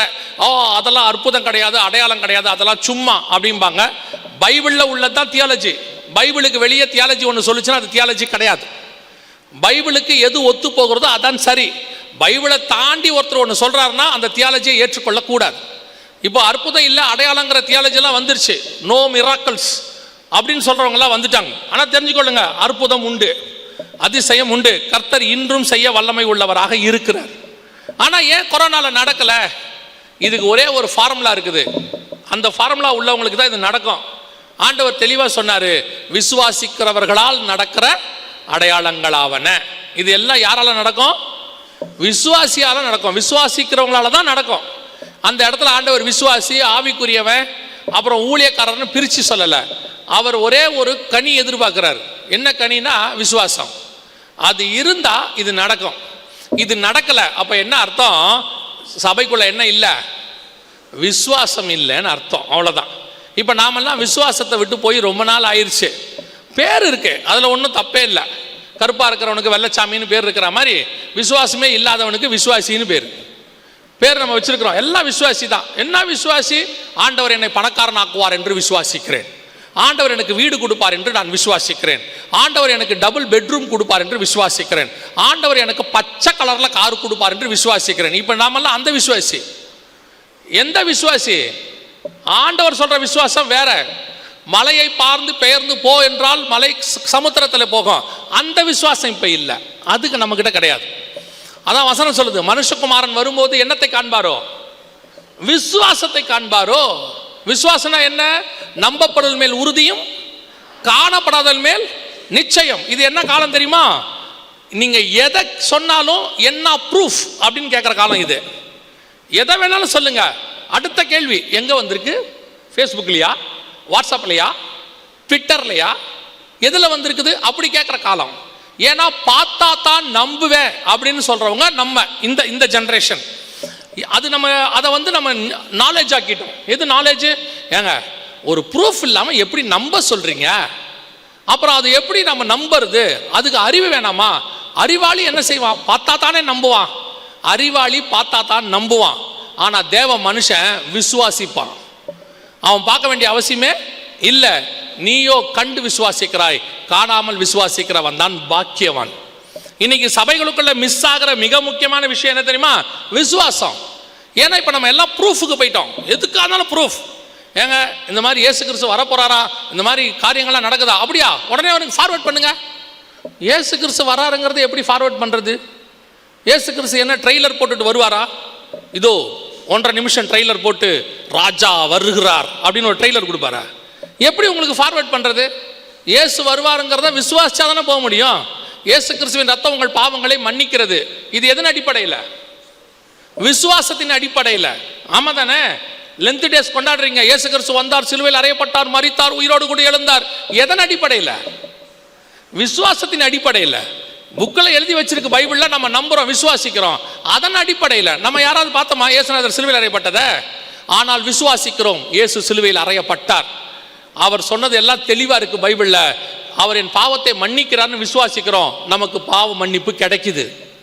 அந்த பாவ மன்னிப்பு நிச்சயம் வருது. இயேசு கிறிஸ்து உயிரோடு கூட எழுந்தார். எதன் அடிப்படையில்? விசுவாசத்தின் அடிப்படையில். இயேசு திரும்பி வரப்போகிறார். எதன் அடிப்படையில்? இது கிறிஸ்தவ லைஃபே ஃபெய்த் பேஸ்ட் லைஃப். முழுக்க முழுக்க விசுவாசம். இப்ப விசுவாசியோட நிலைமை எல்லாமே விஷன் பேஸ்ட். பார்த்தா தான் நம்புவேன், சொன்னா தான் நம்புவேன், நான் என் கண்ணால பார்த்தா தான் நம்புவேன். நம்ம சொல்றோம், நல்லா கவனிச்சுக்கொள்ளுங்க, விசுவாசிக்கிறவர்களால் மட்டும்தான் இந்த அற்புதம் நடக்கும். ஏன் கொரோனால சுகமாகல தெரியுமா? சபைக்குள்ள இருந்து மிஸ் ஆகிற மிக முக்கியமான ஸ்பிரிச்சுவல் குவாலிட்டி ஃபெய்த், விசுவாசம். சபைக்குள்ள அது இல்லை. அதனுடைய அடிப்படை விசுவாசம் வரும்போது, கொரோனா வரும்போது இங்க விசுவாசம் இல்லாததுனால மிகப்பெரிய உயிர் சேதம் நமக்கும் ஏற்பட்டது. உலகத்துக்கும் நமக்கு என்ன தெரியுமா வித்தியாசம்? பைபிள் நமக்கு தெளிவா சொல்லி இருக்குது. எந்த ஒரு வாதை உலகத்துக்கு வரும்போதும் அது தேவ ஜனங்களுக்குள் வராது. அதுதான் கர்த்தர் நமக்கு கொடுத்திருக்கிறது. நியாயாதிபதிகள் புஸ்தகத்தை வாசிச்சு பாருங்க. உடன்படிக்கை பெட்டி பெலிஸ்தியர் பாளையத்துக்குள்ள போகும்போதெல்லாம் அது பெரிய வியாதியை கொண்டு வந்தது. அதே பெட்டி இஸ்ரவேல் பாளையத்துக்குள்ள வந்தபோது ஆசீர்வாதமாய் மாறியது. அப்போ உடன்படிக்கை பெட்டி பாளையத்துக்குள்ள இருக்கிறதுக்கும் நமக்குள்ள இருக்கிறதுக்கும் என்ன வித்தியாசம்? அவனுக்கு வாதை வரும், நமக்கு ஆசீர்வாதமாக இருக்கும். அதுதான் இன்னைக்கு இருக்கணும். அவனுக்கு வரக்கூடிய கொரோனா எனக்கு வந்தா இப்ப நம்ம என்ன சொல்றது என்ன? எல்லாருக்கும் வந்துச்சு, எனக்கு வந்துச்சு. அப்ப அவங்களுக்கு உங்களுக்கு என்ன வித்தியாசம்? நீங்கள் இயேசுவை ஏற்றுக்கொண்டதுக்கு என்ன பெனிஃபிட்? எகிப்துக்கு வாதை வந்தது, அது இஸ்ரவேல் இருக்கிற ஜனங்களுக்குள் வரக்கூடாது, கோசே நாட்டில் வரவில்லை. அப்படி இருந்தாதான் அவன் தேவ ஜனம். இஸ்ரவேல் முழுக்க பஞ்சம் வந்தது, அது எலியா இருந்த சாரிபாத் விதவையின் வீட்டுக்குள் மட்டும் வரவில்லை. அப்படி இருந்தால்தான் அவன் தேவ மனுஷன். This is the difference. அப்ப எனக்கும் உலகத்துக்கும் என்ன இருக்கணும்? டிஃபரன்ஸ் இருக்கணும், வித்தியாசம் இருக்கணும். என் இயேசு என் கூட இருக்கிறார்னா, இயேசு இல்லாதவனுக்கு ஒன்று நடக்குதுன்னா இயேசு இருக்கிற எனக்கு அது நடக்கக்கூடாது. அப்பதான் தேவன் என் கூட இருக்கிறாருங்கிற அர்த்தம். அவனுக்கும் நடக்கும், எனக்கும் நடக்கும். அவங்களுக்கு உங்களுக்கு என்னங்க வித்தியாசம்? அவனுக்கு கொரோனா வந்துச்சுன்னா 10 நாள் ஐசியூல இருப்பான், நான் 8 நாள் தான் இருப்பேன். ஆண்டவர் என்ன 2 நாள் முன்னாடியே கூட்டு வந்துட்டார். இதுதான் நமக்கு அடையாளம். அவங்களுக்கு நமக்கு என்ன அடையாளம்? அவங்களுக்கு 10 சிலிண்டர் ஆக்சிஜன் ஆச்சு, எனக்கு 4 தான் ஆச்சு, கர்த்தர் கிருபையா கொண்டாண்டார். இப்ப நமக்கு இருக்கிற விசுவாசத்தினுடைய அளவு இது. ஆண்டவர் நமக்கு சோங் கொடுக்கிறாரு, நம்ம விசுவாசத்தின் அளவுக்கு இறங்கி அவரும் ஹெல்ப் பண்றாரு. நம்ம அற்ப விசுவாசமோ அல்லது பெரிதான விசுவாசமோ அல்லது விசுவாசமோ அல்லது அவிசுவாசமோ, எந்த விசுவாசத்தில் நம்ம இருக்கிறோம் தெரியாது. ஆனால் நம்ம விசுவாசத்தின் அளவுக்கு தக்கதாக அவர் உதவி செய்கிறார், இல்லைன்னு சொல்லலை. ஆனால் நாம் சுகத்தை கொடுக்கிறவர்கள், அற்புதத்தை செய்கிறவர்களாய் மாறி இருக்கணும். யோசிச்சு பாருங்க, ஆந்திராவில் ஒரு மனுஷன் கொரோனா நேரத்தில் கண்ணில் மருந்து ஊற்றினா கொரோனா சுகமாகும்னு சொல்லி அட்வைஸ் பண்ணார், ஆடு கொடுத்தார். உங்களுக்கு தெரியும், மெடிக்கல் டிபார்ட்மெண்ட்டில் இருக்கிறவங்களுக்கு கண்ணில் மருந்து ஊற்றினா கொரோனா சுகமாகுமா? வாய்ப்பு இருக்குதா? எப்படி? அது வந்து ரெஸ்பிரேட்டரி ப்ராப்ளத்தில் உள்ளது இல்லையா? அது மூச்சு திணறல் உள்ளது. கண்ணில் ஐ ட்ராப்ஸ் ஊற்றினா சரியாகுமா? ஒரு பேசிக்காக நமக்கே தெரியும் ஆகாதுன்னு. அவர் சொன்னார், ஆகுதுன்னு சொன்னார். உங்களுக்கு தெரியும் தானே, கொரோனா நேரத்தில் எல்லாருமே டாக்டராக மாறிட்டோம் நம்ம, இல்லையா? அத்தனை பேருமே பாதி எம்பிபிஎஸ் எஃப்ஆர்சிஎஸ் தான், பாதி பேர். ஒரு டெய்லி நீங்கள் எடுத்து பார்க்கணுமே வாட்ஸ்அப்பை. அதாவது ஆவி பிடிக்கிறதுலேருந்து சுடுகாட்டுக்கு போய் ஆவி பிடின்னு தான் அவன் சொல்லலை, மற்றபடி எல்லா ஆவியும் பிடிக்க சொல்லிட்டான். அதாவது சுடுதண்ணியில் மெலிஞ்ச பழத்தை போடு, சுடுதண்ணியில் அதை போடு, இதை போடு. ஒருத்தர் எந்த அளவுக்கு கொரோனாவுக்கு மருந்து சொன்னாருன்னு கேட்டிங்கன்னா நான் ஆச்சரியப்பட்டுட்டேன். ஆவி பிடிக்கிறதுக்கு ஈஸியான வழி அப்படின்னு ஒரு வீடியோ போட்டிருந்தார், நல்லா இருக்கும் போலன்னு சொல்லிட்டு நான் அந்த வீடியோ பார்த்தேன். அதில் அவர் சொல்கிறாரு, டீ பாட்டு இருக்குல்ல, டீ ஊற்றுற பாத்திரம், அதை சுடு பண்ணிங்கன்னா அது ஒரு வளைவு மாதிரி இருக்கும் டீ ஊற்றுறதுக்கு, அதுலேருந்து ஆவி வரும்ல, அதுக்கு முன்னாடி முகத்தை வச்சா கூட போதும்னாரு. எவ்வளோ பெரிய வெளிப்பாடு பாருங்க. எத்தனை டாக்டர்ஸ், நீங்கள் 4 வருஷம் 5 வருஷம் படிக்கிறதெல்லாம் வேஸ்ட்டு. ஆட்டி எலுமிச்சை பழத்துலேருந்து, வெந்தயத்துலேருந்து, கொத்தமல்லியிலேருந்து, கருவேப்பிலையிலேருந்து, மஞ்சத்தூள்லேருந்து எல்லாம் மெடிசனாக மாறி நம்மால் ஆளாளுக்கு ஒன்று சொன்னாங்க. எதையுமே நான் குற்றமாக சொல்லலை, எல்லாம் சொன்னாங்க. அத்தனை டாக்டர்ஸ், இவ்வளோ பேர் சொன்னாங்க. ஆந்திராவில் அவரும் சொன்னார், கண்ணில் மருந்து ஊற்றினான். உங்களுக்கு தெரியுமா, அந்த மருந்தை மட்டும் வாங்கிறதுக்கு குறைஞ்சபட்சம் எத்தனை பேர் போயிருக்கிறாங்கன்னு? 5 லட்சம் பேர், 5 lakhs. அந்த கிராமமே பணக்கார கிராமமாக மாறிடுச்சு. இத்தனைக்கும் லாக்டவுன். எப்படி ஜனங்க போனாங்க? பார்டர் தாண்டி போயிருக்கிறான். எப்படி தான் போனானே தெரில. நம்மளாலாம் சென்னையை விட்டு வேலூர் பக்கம் வரவே முடியல. சென்னையை பிளாக் பண்ணி வச்சுட்டாங்க. சென்னை வந்து எப்படி ஆயிடுச்சுன்னு கேட்டிங்கன்னா, பாகிஸ்தானை விட மோசமான டெரிட்டரியாக மாறிடுச்சு. உங்கள் வெள்ளூரில் தான் ஒருத்தர் வீடியோ போட்டிருந்தாரு, சென்னையிலிருந்து யாராவது வெள்ளூர் பக்கம் ஊடுருவினால், வீடியோ வந்துருந்துச்சு, சென்னையிலிருந்து யாராவது வேலூர் பக்கம் ஊடுருவினால் உடனடியாக எங்களுக்கு தெரியப்படுத்தவும். நாங்கள்லாம் டெரரிஸ்ட்டை விட மோசமாயிட்டோம் சென்னையில். அந்த அளவுக்கு பார்டர் தாண்ட முடியல. ஆனால் ஆந்திராவுக்கு 5 லட்சம் பேர் போயிட்டாங்க. 5 லட்சம் பேர் போய் அந்த மருந்தை வாங்கி ஊற்றி கடைசியில் கவர்மெண்ட் என்ன பண்ணிச்சு தெரியுமா? தடுக்க முடியல கவர்மெண்ட்டால் ஜனங்க வரத. கவர்மெண்ட்டே அவங்கள வரிசையில் நிறுத்தி ஒரு நாளைக்கு இத்தனை பேர் தான் நீங்கள் ஊற்றணும் அப்படின்னு சொல்லி கவர்மெண்ட் வரைமுறை பண்ணி அனுப்புச்சு. ஒரு உண்மை இல்லாத ஒரு விஷயம் நடக்குமா நடக்காதான்னு தெரியாது. ஒரு மனுஷன் சொன்னால் ஜனங்க நம்புனாங்க. வேற வழி இல்லாமல் அரசாங்கமும் உதவி செய்தது. ஒரு உண்மை இல்லாத விஷயத்துக்கே இப்படி நடந்திருக்குமானால், உண்மையாய் சுகமளிக்கிற தேவன் சபைக்குள்ளே இருந்தார். அவருடைய காயங்களால் நாம் குணமானோம்னு வசனம் சொல்லுது. நம்ம மூலமாக ஒரு அற்புதம் சபைகளுக்குள்ளே நடந்திருக்குமானால், எல்லா சர்ச்சுக்குள்ளேயும் இப்படி ஒரு அற்புதம் நடந்திருக்குமானால், உலகம் எங்கிலும், இந்தியாவிலும், தமிழ்நாட்டில் எங்கிருந்தும் ஜனங்கள் சபையை நோக்கி ஓடி வந்திருப்பார்கள். இங்கே அவங்க நம்மகிட்ட வந்து சுவிசேஷம் நம்ம சொல்ல வேண்டிய அவசியமே இல்லை, தானா பரவி இருக்கும். கிறிஸ்தவங்களுக்கு மட்டும் இது வரலையா? அந்த சர்ச்சுக்கு போனால் சுகமாகுதான். இப்படி ஒரு சம்பவம் 30-40 வருஷத்துக்கு முன்னாடி வேற சில விஷயங்களுக்கு நடந்துச்சு. தெரியுமா உங்களுக்கு? பிசாசு பிடிச்சிரும். பிசாசு பிடிச்சா என்ன செய்வாங்க தெரியுமா? அவங்களே சொல்லி அனுப்புவாங்க, இந்த ஊருக்கு வெளியே கிறிஸ்தவ சர்ச் இருக்கும், அங்கே கூட்டிகிட்டு போங்க, அங்கே போனால் சுகமாயிடும்பாங்க. சில வியாதிகள் இருக்கும்போது சொல்லுவாங்க, டாக்டர்ஸ் கைவிட்டுருவாங்க. அவங்க சொல்லுவாங்க, அங்கே ஒரு ஜபக்காரங்க இருக்கிறாங்க, அங்கே கூட்டிகிட்டு போங்க, அங்கே போனால் சுகமாகுதும்பாங்க. ஒரு நாள் கிறிஸ்தவர்களுக்கும் சபைக்கும் அப்படி ஒரு பெயர் இருந்தது. இப்போ நிலைமை என்னன்னா, கிறிஸ்தவர்களே அதை விட மோசமான கண்டிஷனில் இருக்கிறாங்க. நாமே மோசமான கண்டிஷனில், சுகம் கொடுக்க வேண்டியவங்களே இப்போ எப்படி இருக்கிறோம்? சுகம் வேண்டி நிற்கிறோம். சபைக்குள்ளே விசுவாசம் மிஸ்ஸிங். விசுவாசம் இருந்தால்தான் அற்புதம் நடக்கும். நல்ல சான்ஸ் ஒன்று மிஸ் ஆயிடுச்சு. இது நம்ம கண்ணுக்கு முன்னாடி நடந்த ஒரு சம்பவம். ஆண்டவர் சொன்னபடி ஒரு பெரிய கொள்ளை நோய் வந்தது. சரி, இது போச்சு, மிஸ் ஆயிடுச்சு. இப்போ அடுத்து 2021 இந்த கொரோனா உச்ச நிலை, ஃபர்ஸ்ட் அலை, 2வது அலை அப்படின்னு போயிட்டு இருக்குது. அந்த நேரத்தில் ஆண்டவர் உணர்த்தின ஒரு காரியம் என்னன்னா, கொரோனா இந்த கொள்ளை நோய் இறங்க தொடங்கும். ஏன்னா எது உச்சத்துக்கு போனாலும் கீழே இறங்கும். அடுத்து சொன்ன அடையாளங்களில் இன்னொன்று நடக்கும், அதை குறித்து நீ ஜனங்களை எச்சரிப்பு கொடுனார். அதுதான் மத்தேயு 24 கொள்ளை நோய்க்கு முன்னாடி ஆண்டவர் சொல்றது பஞ்சங்கள் அப்படின்னு சொல்லியிருக்கிறார். எந்த பஞ்சம் அப்படிங்கிறதுக்கு அதையும் தெளிவா இதே மாதிரி வசனத்துல கர்த்தர் கொடுத்து வச்சிருக்கிறார். வாசிங்க, வெளிப்படுத்தின விசேஷம் 6ஆம் அதிகாரம் 5, 6 வசனங்களை வாசிங்க. இது அடுத்து வரக்கூடியதான பஞ்சம் இயேசு சொன்னது. இது என்ன பஞ்சம் அப்படின்னா அங்கே அவரே அதே சொல்லியிருக்கிறார். மிக முக்கியமாக இது எக்கனாமிக்கல் கிரைசஸ். தராசை பிடித்திருந்தான். பஞ்சத்தில் நிறைய பஞ்சம் இருக்குது பைபிளில். ஒன்று தண்ணி பஞ்சம் இருக்குது, இன்னொன்று உணவு பஞ்சம் இருக்குது, ஆமோஸ் 8:11 வசன பஞ்சம் இருக்குது. பைபிளில் நிறைய பஞ்சங்கள் இருக்குது. இப்போ எலியா காலத்தில் புல்லுக்குள்ளே கிடைக்கலையாமா, அப்படி ஒரு பஞ்சம் இருந்துச்சு. ஆமோஸ் நீங்கள் புஸ்தகம் 4ஆம் அதிகாரத்தை வாசித்து பாருங்கள், தண்ணி பஞ்சம். இப்போ இருக்கிற தண்ணி பஞ்சத்தை இதே மாதிரி ஒரு சூழ்நிலை வரும்னு 4ஆம் அதிகாரத்தில் ஆண்டவர் சொல்லுவார். ஆமோஸில் 2-3 பட்டணத்தின் ஜனங்கள் போய் தண்ணீர் தேடியும் அதை அவர்கள் காணாதிருப்பார்கள் அப்படின்னு இருக்கும் ஆமோஸ் 4. இப்போ நல்லா தெரிஞ்சுக்கொள்ளுங்க, நிறைய பஞ்சம் இருக்கு. ஆனால் 6ஆம் அதிகாரம் வெளிப்படுத்தின விசேஷத்தில் எந்த பஞ்சத்தை குறித்து ஆண்டவர் சொல்றாரு அப்படின்னு கேட்டிங்கன்னா உணவு பஞ்சம். 6வது வசனம் சொல்லுது, ஒரு பணத்திற்கு 1 படி கோதுமை என்றும் 1 பணத்திற்கு 3 படி வார்கோதுமை என்றும் எண்ணெயையும் திராட்சை ரசத்தையும் சேதப்படுத்தாதே என்று 4 ஜீவன்கள் மத்தியிலிருந்து உண்டான சத்தத்தை கேட்டேன். பர்டிகுலராக எதை பற்றி பேசுகிறாரு அப்படின்னு கேட்டிங்கன்னா ஃபுட் கிரைசிஸ். இந்த வரக்கூடிய ஃபெமைன்ஸ் எதை பேஸ் பண்ணியிருக்கோம், பஞ்சம் எதை பேஸ் பண்ணியிருக்கோம் அப்படின்னு கேட்டிங்கன்னா உணவை பேஸ் பண்ணியிருக்கோம். இந்த கொரோனாவுக்கு அடுத்து அது வரும் அப்படின்னு பைபிள் சொல்லுது. கொரோனா உச்சத்துக்கு போயிட்டு இருக்கும் பொழுதே இந்த வசனத்தை ஆண்டவர் சொல்லி இது அடுத்து நடக்க போது இதை எச்சரிப்பு கொடு அப்படின்னார். அப்பத்திலிருந்தே இதை நாங்கள் சொல்ல தொடங்கிட்டோம். சரியாக இந்த வசனம் 2022-23களில் வர ஆரம்பித்தது.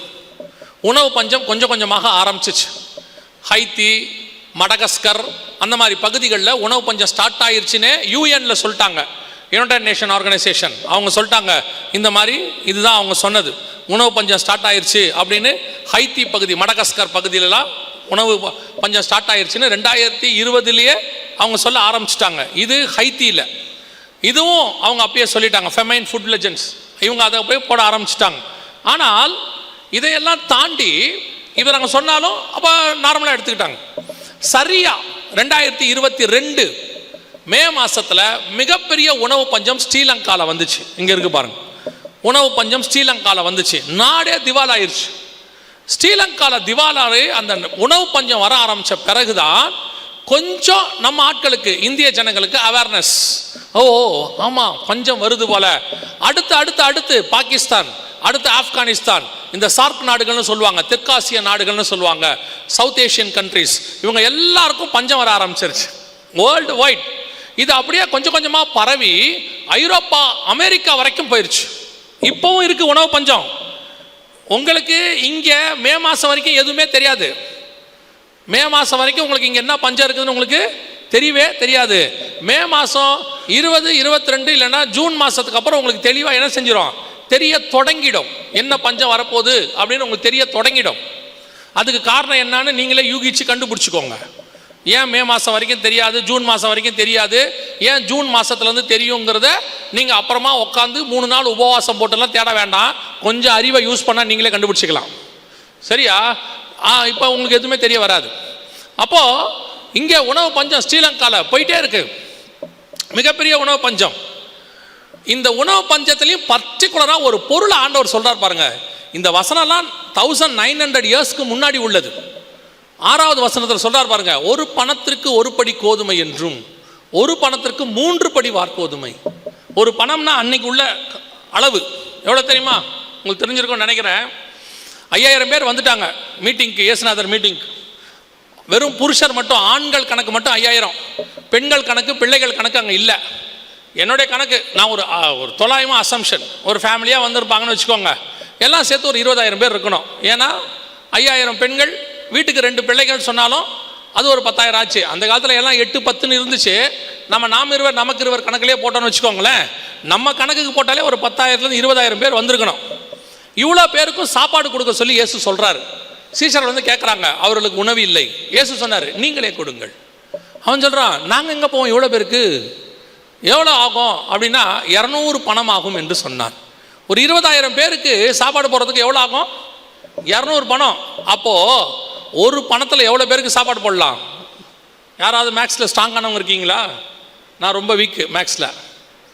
ஒரு பணத்தில் எவ்வளோ பேருக்கு போடலாம்? 100 பேருக்கு போடலாமா? சரி, 100 பேருக்கு போடலாம். அப்போ 100 பேர் சாப்பாடு தான் ஒரு பணம். இன்றைக்கி 100 பேர் சாப்பாடுனா எவ்வளோ? ஒரு ஆளுக்கு எவ்வளோ ஆகும் சாப்பாட்டுக்கு? நீங்களும் 3 நாள் மதியானம் போட்டுக்கிட்டே இருக்கீங்க, பெரிய விஷயம். வரவங்களுக்கெல்லாம் சாப்பாடு போட்டிருக்கிறீங்க. ஒரு ஆளுக்கு எவ்வளோ ஆகும்? ஒரு 100 ரூபா ஆகுமா? 200 ரூபா ஆகுமா? 100 ரூபான்னா கூட 100 பேருக்கு நான் எவ்வளோ ஆச்சு? 10,000 ரூபாய் போச்சா? அப்போ 10,000 ரூபா ஒரு படி கோதுமை விற்குமா? 10,000 பேருக்கான சாப்பாட்டுக்கு அளவுக்கு கோதுமை விற்குமா? அந்த அளவுக்கு ஆகுமா? அப்படி சொல்கிறாங்க. ஒரு படி. இப்போ கோதுமையோட விலை தெரியுமா? சரியா 2023 இந்த தீர்க்க தரிசனம் துல்லியமாய் நிறைவேறுச்சு. பாகிஸ்தானில் கடுமையான உணவு பஞ்சம் நிலவி வரும் நிலையில் கோதுமை மாவு வாங்க முயன்ற போது கூட்ட நெரிசலில் சிக்கி 4 பேர் உயிரிழந்த சம்பவம் அதிர்ச்சியை ஏற்படுத்தியுள்ளது. பாகிஸ்தானின் பொருளாதார நெருக்கடியால் அத்தியாவசிய பொருட்களின் விலைகள் விண்ணை தொட்டுள்ளன. குறிப்பாக பாகிஸ்தான் மக்கள் உணவின் முக்கிய அங்கமான கோதுமைக்கு கடுமையான தட்டுப்பாடு ஏற்பட்டுள்ளது. 1 கிலோ கோதுமை மாவு 1500 ரூபாய் வரை விற்கப்படுகிறது. எவ்வளவு? 1500 ரூபாய் ஒரு கிலோ கோதுமை. யோசித்து பாருங்க. 2000 வருஷத்துக்கு முன்னாடி பைபிள் சொன்னது. இன்னைக்கு உலகம் முழுக்க ஃபஸ்ட்டு பஞ்சம் என்ன தெரியுமா? பொருளில் எது தெரியுமா முதல் பஞ்சமாக இருக்குது? கோதுமை தான் இருக்குது. ஏன் அப்படின்னு கேட்டிங்கன்னா 2021 லாஸ்ட்டில் ரஷ்யாவுக்கும் உக்ரைனுக்கும் சண்டை ஸ்டார்ட் ஆகிடுச்சு. உலகத்திலேயே அதிகமாக கோதுமை தயாரிக்கிற நாடு உக்ரைன், 2வது தயாரிக்கிற நாடு ரஷ்யா. இவங்க 2 பேரும் சண்டை போட்ட உடனே உக்ரைனில் கோதுமை உற்பத்தி ஸ்டாப் ஆயிடுச்சு. ரஷ்யாவில் கோதுமை உற்பத்தியில் ஏற்றுமதியை நிறுத்திட்டாங்க. அதனால் ஐரோப்பா முழுக்க கோதுமை தான் சாப்பிடுவாங்க. எல்லாரும் பிரெட்டு இந்த மாதிரி சாப்பிட்றவங்க முழுக்க கோதுமை பஞ்சம் வந்துருச்சு. ஆல் ஓவர் த வேர்ல்டு, எல்லா பக்கமும். இப்போது நீங்கள் ஸ்ரீலங்காக்கெல்லாம் போயிட்டீங்கன்னா கோதுமை வந்து 3000 ரூபா 4000 ரூபா அவங்க ஊர் பணத்துக்கு. நம்ம ஊர் கணக்குக்கெல்லாம் 1000 ரூபா 1500 ரூபா கிட்ட போயிடுது. இப்போவும் சரி, நீங்கள் இதுக்கு போயிட்டீங்கன்னா, இங்கிலாந்துக்கு போயிட்டீங்கன்னா கடைகளில் ஒன்றுமே பொருளே இல்லை. பல இடத்துல கடைகள் மூடிட்டாங்க. ஏன் அப்படின்னு கேட்டிங்கன்னா விலைவாசி உயர்வு, தராசை பிடித்திருந்தான், எக்கனாமிக்கல் கிரைசிஸ் வேர்ல்டு வைடு போயிட்டு இருக்குது. எல்லா பக்கமும் இப்போது மிகப்பெரியதான பொருளாதார வீழ்ச்சி. 2 வருஷமாக இதை சொல்லிட்டு இருக்கிறோம். 2022 சொல்கிறோம் மிகப்பெரிய எக்கனாமிக்கல் கிரைசிஸ் வரப்போது, உணவு பஞ்சம் அதிகமாக மாறும். ஐயோ இங்கே அப்படிலாம் வராது, இங்கே நடக்க வாய்ப்பு இல்லை அப்படின்னீங்கன்னா இப்போவே நம்ம நாட்டுடைய நிலைமையை அவங்களே கொடுத்துருக்குறாங்க. என்னன்னு பாருங்க. இந்தியாவில் கிடங்குகளில் கோதுமையினுடைய அளவு 7 ஆண்டு காணாத வகையில் குறைந்துள்ளது. இது வந்த செய்தி. இது மட்டும் இல்லை, நாடு முழுவதும் கடும் வறட்சி. இதெல்லாம் பேப்பரில் ரெப்யூட்டட் பேப்பர் கொடுத்தவங்க வந்து ரெப்யூட்டட் பர்சன். அரிசி ஏற்றுமதிக்கு தடை, கோதுமை ஏற்றுமதிக்கு தடை, எல்லா பக்கத்துலையும் இப்பவும் போயிட்டு இருக்குது. ஆல் ஓவர் த வேர்ல்டு இங்கேயும் போயிட்டு தான் இருக்கு. எல்லா விலையும் உச்ச நிலைக்கு போய்கொண்டே இருக்கு. உங்களுக்கே தெரியும் நினைக்கிறேன், கேஸ் விலை எங்கே போகுது, எல்லா விலையும் எங்கே போகுதுன்னு சொல்லி. இந்த ஒரு வாரத்துக்குள்ளே இறங்கினதை பேசக்கூடாது. இதுக்கு முன்னாடி இருந்த 10 வருஷத்தை பேசணும், ஜூன் மாதத்துக்கு அப்புறம் இருக்கிறத பேசணும். நடுவில் வந்த 3 மாதத்தை பேசக்கூடாது சொல்லிவிட்டேன். நீங்கள் அதை வச்சுக்கிட்டு சொல்லாதீங்க ஓ இந்தியாவில் விலை குறைகிறது அப்படின்னு. கொஞ்சம் வெயிட் பண்ணுங்க, தெரியும். வேர்ல்டு வைட் இது வந்து இந்தியாவில் மட்டும் இருக்கிற ப்ராப்ளம் கிடையாது, world wide problem. Economical crisis. ஒரு பக்கம் பேங்க் எல்லாம் மூடுறாங்க, பேங்க்ஸ் எல்லாம் கொலாப்ஸ். ரஷ்யாவில் இருக்க பேங்க் இப்போ கொலாப்ஸ் ஆயிடுச்சு, சிலிகான் வேலி பேங்க்ஸ் கொலாப்ஸ் ஆயிடுச்சு, எத்தனையோ பேங்க்ஸ் கொலாப்ஸ் ஆகிட்டே போகுது. ஆண்டவர் சொன்ன 3வது முத்திரையின் காலம் போயிட்டு இருக்கு. வி ஆர் ஆன் த வே. அதுக்கு நடுவில் நாம் இருக்கிறோம். இப்பவும் போய்கிட்டு தான் இருக்கு. நார்த் இந்தியாவிலேருந்து இந்திக்காரங்க இங்கே வந்துட்டாங்கன்றீங்களே, எதுக்காக வந்தாங்க? அதுக்கு ஒரு ரீசன். நான் ஒருத்தரோட பேசிகிட்டு இருந்தேன். அங்கே அவங்க எல்லாம் இங்கே சாப்பாடு கிடைச்சா போதுன்னு வந்துட்டு இருக்கிறாங்க. எத்தனையோ பேர் இங்கே வேலைக்கு கூட்டிகிட்டு வரவங்க அவங்களுக்குலாம் நம்மளை மாதிரி சம்பளம் தான் கொடுக்கறதில்ல. நான் ஒரு இடத்துல பார்த்தேன், இங்கேருந்து பக்கத்தில், எங்கன்னு சொல்ல மாட்டேன், பார்த்தேன். அங்கே கிட்டத்தட்ட 20 பேர் இருக்கிறாங்க. அவங்களுக்கு வருஷத்துக்கு சம்பளம் பேசிட்டாங்க. வெறும் உருளைக்கிழங்கு கோதுமை வாங்கி கொடுத்தா போதுமா வேலை பார்ப்பாங்களாம். ஏன்னா அந்த உருளைக்கிழங்கு கோதுமை கூட அவங்களுக்கு கிடைக்கலையாமா. அங்கே அந்த அளவுக்கு அங்கே பஞ்சம் போயிட்டு இருக்குது. சவுத் இந்தியாவில் குறிப்பாக இந்த 2 ஸ்டேட் இருக்குது. குறிப்பாக நான் சொல்லுவேன், இந்த சவுத் இந்தியா முழுக்கவே அப்படி தான். என்ன காரணம் அப்படின்னு நான் விசுவாசிக்கிறேன். ஒரு காரணம் இருக்குது. இவங்க மட்டும் பொழைச்சிக்கிட்டு இருக்கோம், நம்ம மட்டும். அவெல்லாம் 2 வேளைக்கே ஆகாரம் இல்லாத போது நாமெல்லாம் ஒரு வாரத்துக்கு தேவையானதை ஃப்ரிட்ஜில் வச்சுருக்கிறோம். எதை சாப்பிடலாம் எதை சாப்பிட வேணாம்னு யோசிச்சுக்கிட்டு இருக்கிறோம். சாப்பாட்டை பாதி கொண்டு போய் குப்பையில் கொட்டிக்கிட்டு இருக்கிறோம். நம்ம பையன் கேட்குறான், டெய்லி சாம்பார் தானா, வேற ஒன்றும் வைக்கவே மாட்டிங்களான்னு. கொண்டு போய் சூடானில் விட்டு வந்துடணும் ஒரு வாரத்துக்கு. இல்லைனா வெஸ்ட்டு காசாவில் கொண்டு போய் இல்லை மேற்கு கரையில் 2 நாள் விட்டுட்டு வந்தோம்னா சாம்பாரை அமிர்தமாக பார்ப்பான்.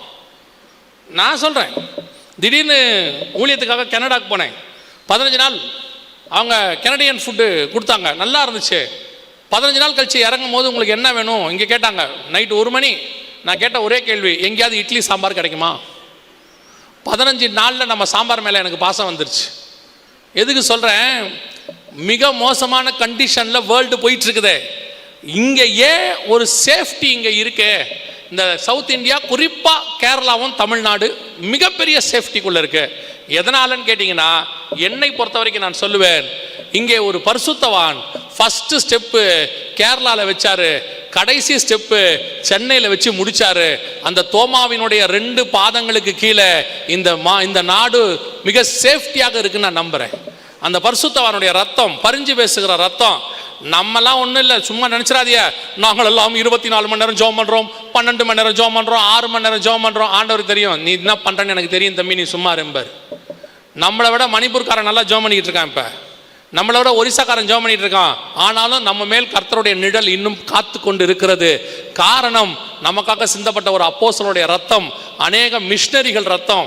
எத்தனையோ பேர் வந்து இறங்கினவங்க டைரெக்டாக தமிழ்நாட்டில் வந்து தான் இறங்கினாங்க, இல்லைனா கேரளாவில் இறங்கினாங்க.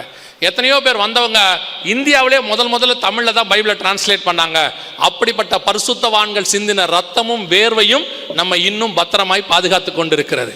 சிலர் சொல்லுவாங்க, மிஷினரி படிக்காதவன், மிஷினரிக்கு எழுத படிக்க தெரியாதெல்லாம் சொல்லுவாங்க. அந்த எழுத படிக்க தெரியாத ஒரு கும்பல் ஒன்று இருக்கு. இது எங்கேருந்து வந்துச்சுன்னே தெரில. இது பேசுறதெல்லாம் நம்பாதிய, பார்க்கறதுக்கு தான் அது படித்த மாதிரி இருக்கும்.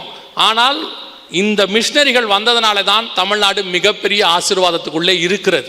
இன்னைக்கு ஆண்டவர் நம்மளை வச்சிருக்கிறார். அப்போ நல்லா தெரிஞ்சுக்கொள்ளுங்க, இன்னைக்கு உணவு பஞ்சம் ஆண்டவர் சொன்னபடி இது இன்னும் போகும், இன்னும் அதிகமாகும். 2025க்கும் போகும். இன்னும் உணவு பஞ்சம் எக்ஸஸ் ஆகும். உங்களுடைய தீர்க்கதரிசிகள் என்ன சொல்லுவாங்கன்னு எங்களுக்கு தெரியாது. ஏன்னா நீங்கள்லாம் ஆளாளுக்கு ஒரு தீர்க்கதரிசி வச்சிருக்கிறீங்க, வீட்டுக்கு ஒரு தீர்க்கதரிசி வச்சிருக்கிறீங்க. ஜனவரி மாதம் 1ஆம் தேதி ஆனால் அவர் என்ன சொன்னார், இவர் என்ன சொன்னார், இந்த வருஷம் எப்படி இருக்குமாமா, போன வருஷத்தை விட மோசமாக இருக்குமாமா. ஆமாம், உலகம் அப்படி தான் போகும். உங்கள் தீர்க்கதரிசிகள் என்ன சொல்லுவாங்கன்னு எங்களுக்கு தெரியாது. பைபிள் இதை தான் சொல்லுது, இப்படி தான் போகுது. இப்போ இதை கேட்ட உடனே உங்களுக்கு என்ன தோணும் அப்படின்னு கேட்டால், ஒரு விஷயம் தோணும்.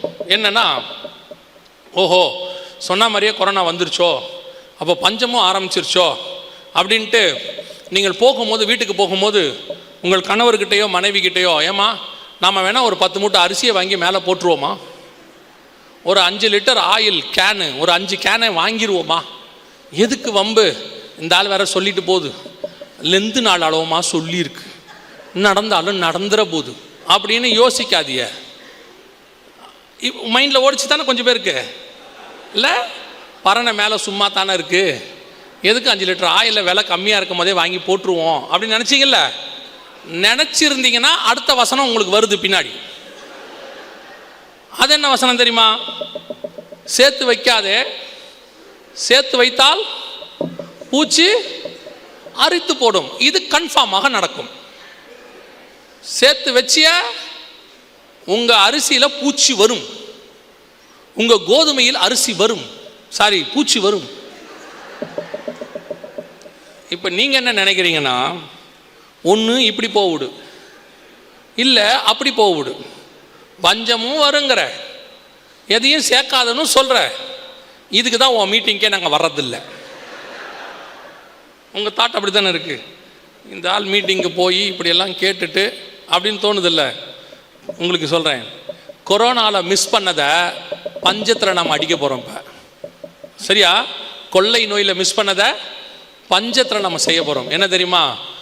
நம்முடைய ஆண்டவர் உலகத்துக்கும் நமக்கும் ஒரு வித்தியாசத்தை உண்டாக்க போகிறார். என்ன வித்தியாசம் உண்டாக்குவார் தெரியுமா? இந்த பஞ்சங்கள் எல்லாம் உலகத்துக்குத்தான் வரும், தேவ பிள்ளைகளுக்கு ஒரு நாளும் வராது. இது கர்த்தர் பண்ணின வாக்கு தத்தம். ஆண்டவரே என்ன சொல்றாருன்னா, யுத்தங்களையும் யுத்தங்களின் செய்திகளையும் கேள்விப்படுவீர்கள், கலங்காதபடிக்கு எச்சரிக்கையாயிருங்கள். கலங்காதனா பயப்படாதங்கிறார். ஏங்க யுத்தம் நடக்க போகுதுன்னு சொல்றீங்க, எப்படி பயப்படாமல் இருக்கிறது? யுத்தம் நடந்தா எப்படி பயப்பட மாட்டோம்? அதுக்கு ஆண்டவர் சொல்றாரு, யுத்தம் வெளியே நடக்கும், ஆனால் எங்கே வராது? நம்ம வீட்டுக்குள்ளே வராது. இதுதான் கர்த்தர் நமக்கு பண்ணி இருக்கிற வாக்கு தத்தம். நீங்கள் விசுவாசித்தால் தேவனுடைய மகிமையை காண்பீர்கள். பல நேரத்தில் நமக்கு ஏன் தெரியுமா நடக்குது எல்லாமே? வசனம் சொல்லுது, நான் பயந்தது எனக்கு நேரிட்டது. யோபு நீதிமான் தான், ஆனால் உள்ளுக்குள்ள அவருக்கு என்ன இருக்குது? ஒரு பயம். வந்துருமோ வந்துருமோன்னாரு, வந்துருச்சு. உங்களுக்கு தெரியும் நினைக்கிறேன், 20ஆம் அதிகாரத்தில் நினைக்கிறேன் 20-21 வெளிப்படுத்தின விசேஷத்தில் நரகத்துக்கு போகிறவங்க லிஸ்ட் இருக்குது. இந்த நரகத்துக்கு போகிறவங்க லிஸ்ட்டில் ஃபஸ்ட்டு யார் போவாங்கன்னு நாங்கள் சொல்லி வச்சுருக்காரு பாருங்களேன். 21ஆம் அதிகாரம் 8ஆம் வசனத்தில் வெளிப்படுத்தின விசேஷம் வாசிங்க. ஃபஸ்ட்டு யார்? கொஞ்சம் சவுண்டா. பயப்படுறவங்க. யாருக்கு பயப்படுறவங்க? கர்த்தருக்கு பயப்படுறவங்க இல்லை. இந்த மாதிரி காரியங்கள் வரும்போது பயப்படுறவங்க. வந்துருமோ, நடந்துருமோ, அதெல்லாம் ஆயிருமோ, ஐயோ என்ன நடக்கும் தெரியலையே. கொரோனா வந்தபோது இந்த பாவம், நான் சொல்லுவேன் பயம் என்பது ஒரு பாவம். ஏன்னா ஆதாம் பழம் சாப்பிட்ட உடனே தான் பயம் வந்துச்சு. பழம் சாப்பிட்றது வரைக்கும் அவன் தேவனை முகமுகமாக தரிசிக்கிட்டு இருந்தான். பழம் சாப்பிட்ட உடனே வசனம் சொல்லுது, தேவரீர் தோட்டத்தில் உலாவுகிற சத்தத்தை கேட்டு பயந்து விருட்சங்களுக்குள்ளே ஒளிந்து கொண்டேன். பழம் சாப்பிட்டவன வந்த பாவம் தான் பயம். அந்த பயம்தான். எந்த பயம்? உலகத்தின் மேலே நமக்கு இருக்கிற உயிர் பயம், இந்த பயம். இப்போ நாம் கொரோனாவில் என்ன நடந்துச்சு? எல்லாருக்கும் வந்துச்சு. பிசாசு எந்த டூலை யூஸ் பண்ணான் தெரியுமா? பயம் என்கிற டூலை தான் யூஸ் பண்ணான். எப்படி? டிவியை திறந்தா பயமுறுத்தினாங்க. கொத்து கொத்தாக ஜனங்கள் மடிகிறார்கள். அடுத்து புதைக்க வழி இல்லாமல் பிணங்கள் வரிசை கட்டி நிற்கிறது. எரிக்க வழி இல்லாமல் மொத்தமாக எரிக்கிறார்கள். அதுக்கு ஒரு பின்னாடி வயலின் வேற போட்டு விட்டுருவான். நமக்கு டிவியை திறந்தாலே ஹார்ட் அட்டாக் வரும், பேப்பரை திறந்தா ஹார்ட் அட்டாக். பிசாசு என்ன பண்ணான்னு நினைக்கிறீங்க? அப்படியே நம்மகிட்ட இருக்கிற பயம்ங்கிறதான அந்த இதை காரியத்தை யூஸ் பண்ணிட்டான். ஆனால் அதில் ஒரு நல்லது நடந்துச்சு தெரியுமா உங்களுக்கு? ஒரே ஒரு நல்லது நடந்துச்சு. என்னன்னா, அதுக்கு நடுவில் ஒருத்தர் எனக்கு ஃபோன் பண்ணார். பிரதர், ஞானசானம் எடுக்க வாய்ப்பு இருக்குதான்னு கேட்டார்.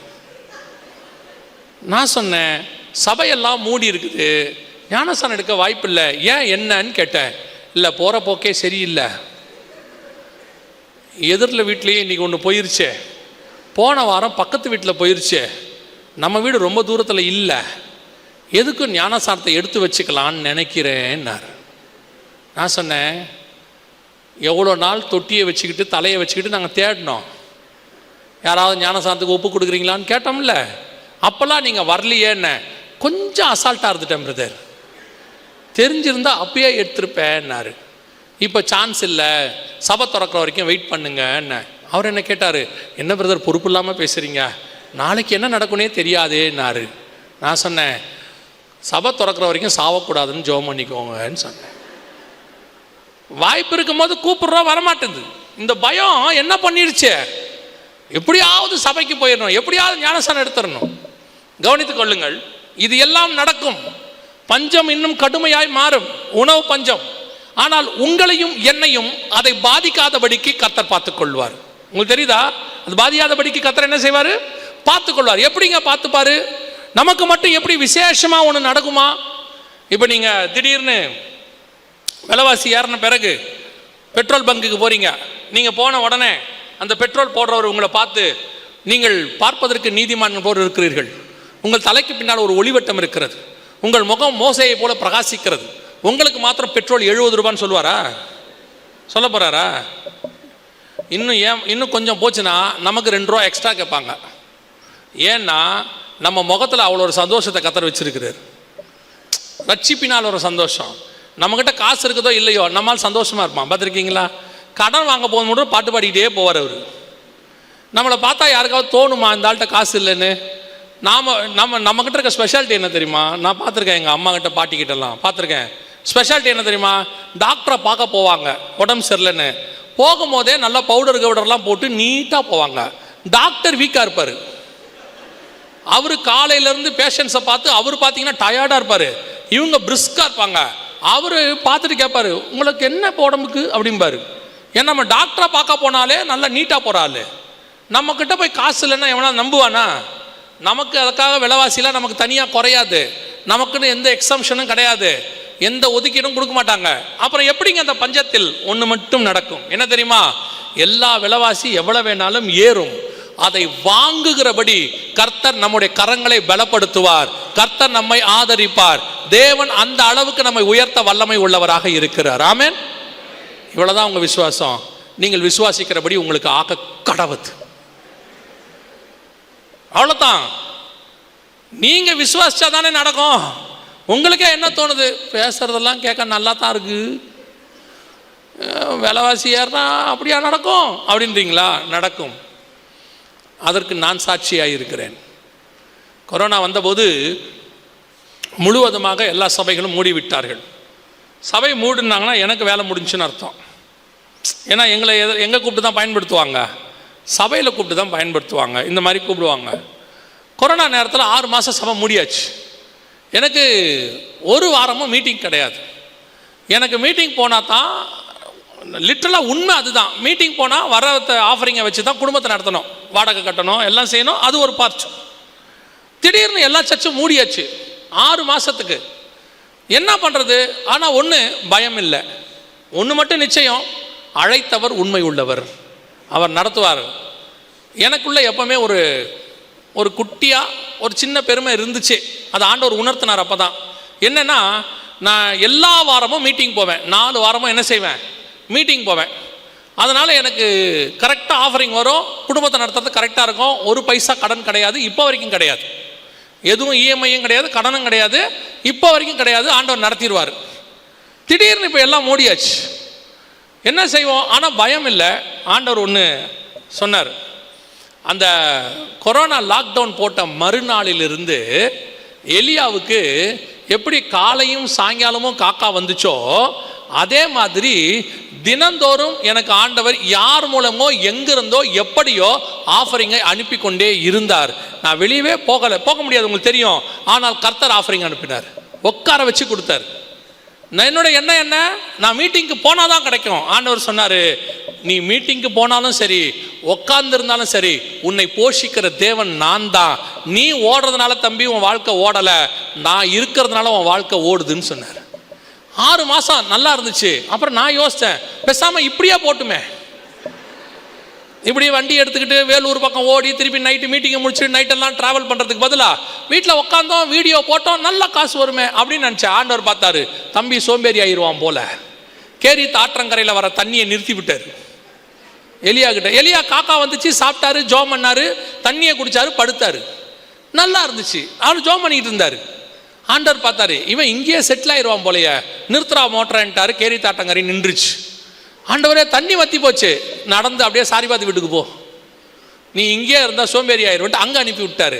ஆண்டவர் பார்த்தாரு, 6 மாதம் தம்பி நீ இப்படியே இருந்தால் நீ சோம்பேறி ஆயிடுவ, கிளம்புன்ட்டு ஓப்பன் பண்ணி விட்டாரு. நம்ம ஓட தொடங்கிட்டோம். நான் சொல்லுவேன், வீட்டில் இருந்தாலும் சரி, வெளியே போனாலும் சரி, போஷிக்கிறவர் ஒருத்தர் மேலே உட்கார்ந்துருக்கிறாரு. வானத்தின் பலகனியை திறந்து அவர் போஷிக்க வல்லமை உள்ள தேவனாய் இருக்கிறார். அந்த தேவன் உங்களையும் ஆசீர்வதிக்க வல்லமை உள்ளவர். எந்த சூழ்நிலையிலையும் நீங்கள் உங்கள் பேங்க் பேலன்ஸை நம்பாதிய, திடீர்னு செல்லாதுன்றுவாங்க. திடீர்னு என்ன ஆயிரும்? செல்லாதுன்றுவாங்க.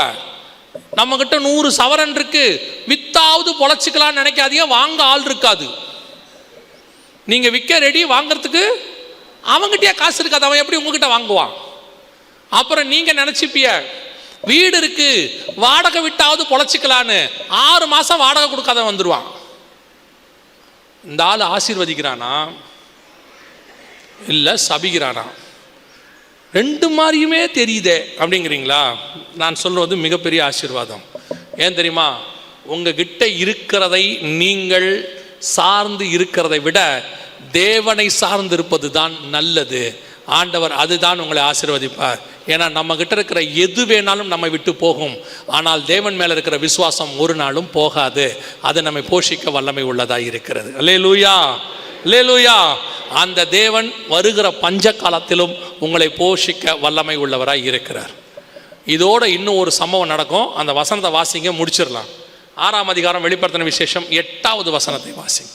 6-8 வாசிங்க. இது எதை பற்றி சொல்லப்பட்டிருக்கு அப்படின்னு கேட்டிங்கன்னா, இந்த பஞ்சத்தை ஒட்டி ஒருவேளை கர்த்தருக்கு சித்தமானால் அடுத்த ஒரு சில வருஷங்களில் நடக்க போகிறதான மிகப்பெரிய 3ஆம் உலக யுத்தத்தை குறித்து அங்கே பேசப்பட்டிருக்கு. முதல் நாள் இதை பற்றி நம்ம பார்த்தோம். 3rd வேர்ல்டு வார், அதை ஒட்டி நடக்கிற சம்பவங்களை குறித்து அங்கே சொல்லியிருக்கு. அங்கே 4 வகையான காரியங்கள் இருக்கு. 1 பஞ்சத்தினாலும், 2 பட்டயத்தினாலும், 3 சாவினாலும், இயற்கை பேரழிவு, நேச்சுரல் டிசாஸ்டர்ஸ், கடைசியாக துஷ்ட மிருகங்களினால் உண்டாகிற மரணம். அப்படின்னா என்ன அர்த்தம்னா, இன்னைக்கு நீங்கள் பார்க்குற வியாதிகள், எல்லா வியாதிக்கு பின்னாடியும் பாருங்க ஒரு மிருகத்தினுடைய பேர் இருக்கும். எபோலாக்கு வவ்வால்னு சொல்லுவாங்க, பன்றி காய்ச்சல்னு சொல்லுவாங்க, மாட்டு காய்ச்சல்னு சொல்லுவாங்க, கேமல் ஃபீவர்னு சொல்லுவாங்க. இப்போ எய்ட்ஸு குரங்குலேருந்து வந்துச்சுன்னு சொன்னாங்க. இப்போ இந்த கொரோனா கூட பார்த்தீங்கன்னா ஊகான் மாநிலத்தில் இருக்கிற மார்க்கெட்லேருந்து, பாம்புலேருந்தோ வவ்வால்லேருந்தோ வந்துச்சுன்னு சொல்கிறாங்க. எல்லா வைரஸுக்கு பின்னாடியும் பாருங்கள் ஒரு மிருகத்தின் பேர் இருக்கும். அந்த மிருகம் குறிப்பாக பைபிளில் உள்ள துஷ்ட மிருகமாக இருக்கும். லேவியராகமத்தில் இருக்கிற துஷ்ட மிருகமாக இருக்கும். பன்றியோ ஒட்டகமோ அல்லது பாம்போ அல்லது வவ்வாலோ எல்லாமே பாருங்க பைபிளில் உள்ள துஷ்ட மிருகமாக இருக்கும். இந்த கடைசி காலத்தில் தான் இந்த வியாதிகள் எல்லாத்துக்குமே இந்த துஷ்ட மிருகங்களுடைய பேரை வச்சுக்கிட்டு இருக்கிறாங்க. ஸோ 4 வகையாய் வரும். இது எல்லாம் சேர்ந்து ஒரு மிகப்பெரியதான உயிரிழப்பை பூமியில் ஏற்படுத்தும். எவ்வளோ தூரம்னு ஆண்டவர் சொல்கிறார், அதில் பூமியில் உள்ளவர்களில் 1/4 பங்கில் உள்ளவர்களை கொலை செய்யும்படி. நீங்கள் இந்த வசனத்தை அப்புறம் போய் தியானிச்சு கொள்ளுங்க. ஸோ அடுத்த சில வருஷங்களில் இது நடக்கும். இப்போ பஞ்சம் போயிட்டுருக்கு, அடுத்த வருஷம் எக்ஸ்டன் ஆகும். அதை ஒட்டி ரஷ்யா தலைமையில் ஒரு நாடு, ஒரு குரூப்போ, யுஎஸ் இஸ்ரேல் இவங்க தலைமையில் ஒரு நாடு எதை பேஸ் பண்ணி வரும்னா, இஸ்ரேலில் உள்ள தலைநகரம் எருசலேமே 2ஆக பிரிக்கிறத பற்றி வரும். மேபி நெக்ஸ்ட் இயர் கூட அதை ஆரம்பிக்கலாம். 2 ஸ்டேட் சொல்யூஷன் சொல்லுவாங்க, அதை 2ஆக பிரிக்க சொல்லுவாங்க. இஸ்ரேல் முடியாதுன்னு சொல்லும், வார் ஸ்டார்ட் ஆகும். அந்த வார் மிகப்பெரியதான வேர்ல்டு வாராக மாறிடும். அந்த வாரில் மிகப்பெரிய அளவில் உயிர் சேதங்களும் பொருட்சேதங்களும் ஏற்படும். அதுதான் 8வது வசனம் 6-8. இது எல்லாம் வரும்பொழுது மிகப்பெரிய அளவில் உலகம் முழுவதும் பெரிய அளவில் இந்த 3rd வேர்ல்டு வார் மாற்றத்தை கொண்டு வரும். இது எல்லாம் கர்த்தருக்கு சித்தமானால் நம்முடைய தலைமுறையிலே நம் கண்கள் காண நடக்கும். அடுத்த சில வருஷங்களில் இது நடக்கும். நமக்கு முன்பாக இவையெல்லாம் வைக்கப்பட்டிருக்கிறது. வசனத்தில் உள்ளதை தான் உங்களுக்கு சொல்லியிருக்கிறோம். நீங்கள் வீட்டுக்கு போய் அந்த 6ஆம் அதிகாரம் 5, 6, 7, 8 இந்த 4 வசனத்தை மறக்காமல் போய் படிங்க, படித்து பாருங்கள். அப்போ உங்களுக்கு இதை பற்றின விளக்கங்கள் எல்லாமே கிடைக்கும். ஸோ ஆண்டவர் சொன்ன கடைசி காலத்தின் ஜனங்களாய் நாம் இருக்கிறோம். நம்ம கண்ணுக்கு முன்னாடி ஒரு 3.5 வருஷம் ஒரு மிகப்பெரிய விஷயம் கடந்து போச்சு. இப்போ நாம் ஒரு விஷயத்துக்குள்ளே போயிட்டே இருக்கிறோம். நாம் இதை வருகிற வருஷங்களில் உச்ச நிலையை காண்போம். அதை ஒட்டி 8வது வசனம் நிறைவேறதையும் காண்போம். ஆனால் இது எல்லாம் சம்பவிக்கும் போது ஒரு காரியம் நடக்கும்னு இயேசு சொல்றார். வாசிங்க, முடிக்கலாம். லூக்கா எழுதின சுவிசேஷம் 21ஆம் அதிகாரம் 28வது வசனத்தை வாசிங்க. லூக் 21:28 வாசிங்க பாபு. இவைகள் சம்பவிக்க தொடங்கும் போது உங்கள் மீட்பு சமீபமாக இருப்பதால் நீங்கள் நிமிர்ந்து பார்த்து, இதெல்லாம் சம்பவிக்க தொடங்கும் போது, மத்திய 24 நம்ம வாசிச்ச வசனம், இன்னைக்கு கூட வேத பகுதி வாசிச்சாங்க இல்லையா, அதில் 9வது வசனம் என்ன சொல்லுதுன்னா, இவைகளெல்லாம் வேதனைகளுக்கு ஆரம்பம். தொடங்கும் போது ஒரு மீட்பு இருக்கிறது. ஆண்டவர் தெளிவாக சொல்லியிருக்காரு, இவைகள் சம்பவிக்க தொடங்கும் போது உங்கள் மீட்பு சமீபமாக இருப்பதால். ஸோ இதெல்லாம் எதுக்கான அடையாளம் அப்படின்னு கேட்டிங்கன்னா, மத்திய 24:3 இயேசுவை கேட்டாங்க, உங்களுடைய வருகைக்கான அடையாளம் என்ன? அப்போ இயேசு சொன்ன வருகைக்கான அடையாளங்கள் எல்லாம் ஒன்றன் பின் ஒன்றாக நம்ம கண்ணுக்கு முன்னாடி நடக்கும்னா, இதனுடைய முடிவு அவருடைய வருகையாக இருக்கிறது. அப்போ இந்த வருகைக்கு முன்னாடி நடக்க வேண்டிய இந்த காரியங்கள்லாம் நடக்குதுன்னா பின்னாடி இயேசு வந்து கொண்டிருக்கிறார் என்று அர்த்தம். இப்போ இந்த அடையாளத்தை வச்சு நான் ஒன்றும் பண்ண போகிறதில்ல, இந்த அடையாளத்தை நான் மாற்றி அமைக்க போகிறதும் இல்லை, இந்த அடையாளத்தை தடுத்து நிறுத்தவும் முடியாது. இவைகளெல்லாம் சம்பவிக்க வேண்டியதே. ஆண்டவர் சொல்லிட்டார், யுத்தங்களின் செய்திகளையும் கேள்விப்படுவீர்கள், இவைகளெல்லாம் சம்பவிக்க வேண்டியதே. அதை மாற்ற முடியாது. ஆனால் ஒன்று முடியும், இவைகளுக்கு நடுவே நடக்க போகிற மீட்பில் நாமும் நம்முடைய குடும்பமும் பாதுகாக்க முடியும். ஜலப்பிரளயத்தை பூமியில நோவாவால் தடுக்க முடியாது. ஆனா ஒண்ணு முடியும், அந்த ஜலப்பிரளயத்துக்கு நடுவில் தன் குடும்பத்தை காப்பாற்றும்படி நோவாவா ஒரு பேழையை உண்டு பண்ண முடியும். சோதோமில் வரக்கூடிய வாதையை லோத்தால தடுத்து நிறுத்த முடியாது. ஆனா ஒண்ணு முடியும், அவைகளுக்கு நடுவில் இருந்து தன் குடும்பத்தை காப்பாற்றி வெளியே கொண்டு போக அவனால் முடியும். அந்த தேவன் இப்போ உங்களுக்கும் ஒரு எச்சரிப்பு கொடுக்கிறார். வரப்போகிற காரியங்கள் நடக்க போவது நிச்சயம். இவைகளெல்லாம் சம்பவிக்க வேண்டியதே, இதை மாற்ற நம்மளால முடியாது. ஆனா ஒண்ணு முடியும், இவைகளுக்கு நடுவே உங்களையும் உங்கள் குடும்பத்தையும் நீங்கள் காப்பாற்றி கொள்ள முடியும்.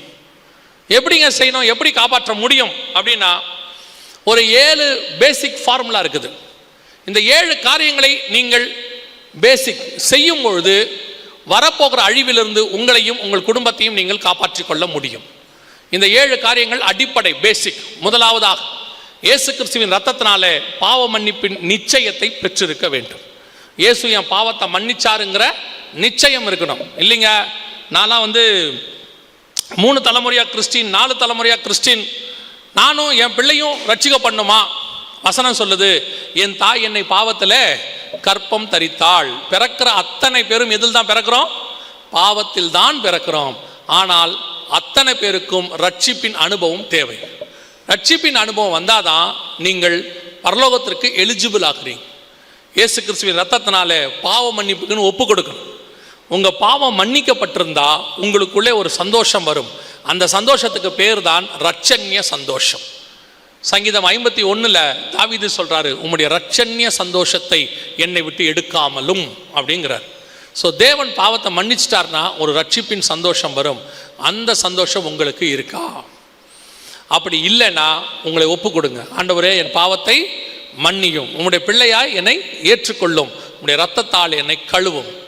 இதை நீங்கள் சொல்லும்போது, உண்மையாக சொல்லும்போது, முழங்கால் படியிட்டு ஆண்டவர்கிட்ட உங்கள் இருதயத்தை ஊற்றி சொல்லும்போது ஆண்டவர் உங்கள் பாவங்களை மன்னிக்க வல்லமை உள்ளவராய் இருக்கிறார். நம்பர் 1. நம்பர் 2, பிதா குமாரன் பரிசுத்தாவின் நாமத்தினாலே தண்ணீரில் மூழ்கி ஞானஸ்நானம் எடுக்கணும். ஏன் அப்படின்னு கேட்டிங்கன்னு சொன்னால், நேற்றும் இதை பற்றி நான் உங்களுக்கு சொன்னேன், இப்போவும் சொல்கிறேன். ஒரு மனுஷன் ஞானம் எப்போ வரும் அப்படின்னு கேட்டிங்கன்னா, கர்த்தருக்கு பயப்படுதலே ஞானத்தின் ஆரம்பம். நீதிமொழிகள் 1:7 சொல்லுது. எப்போ ஒரு மனுஷன் கர்த்தருக்கு பயப்படுவான் அப்படின்னு கேட்டிங்கன்னா, தீமை விட்டு விலகுதலே கர்த்தருக்கு பயப்படுகிற பயம். ஐயோ, நான் இனி பாவம் செய்ய மாட்டேன் அப்படின்னு அவனுக்கு ஒரு பயம் வரணும் கர்த்தர் மேலே. அப்போ ஞானம் எப்போ வரும்? தீமை விட்டு விலகி கர்த்தருக்கு பயந்து இனி பாவம் செய்ய மாட்டேன்னு அறிக்கை செய்து. அதனால தான் யோவான் ஸ்நானங்கிட்ட போய் அவர்கள் அறிக்கை செய்து அவர்கள் ஞானஸ்நானம் எடுத்தார்கள்னு இருக்கு. அந்த ஞானஸ்நானத்தை நீங்கள் எடுத்திருக்க வேண்டும். அதை எடுத்திருக்கிறீங்களா? இதை ஒரே வார்த்தையில் இயேசு சொல்லி முடிச்சாரு.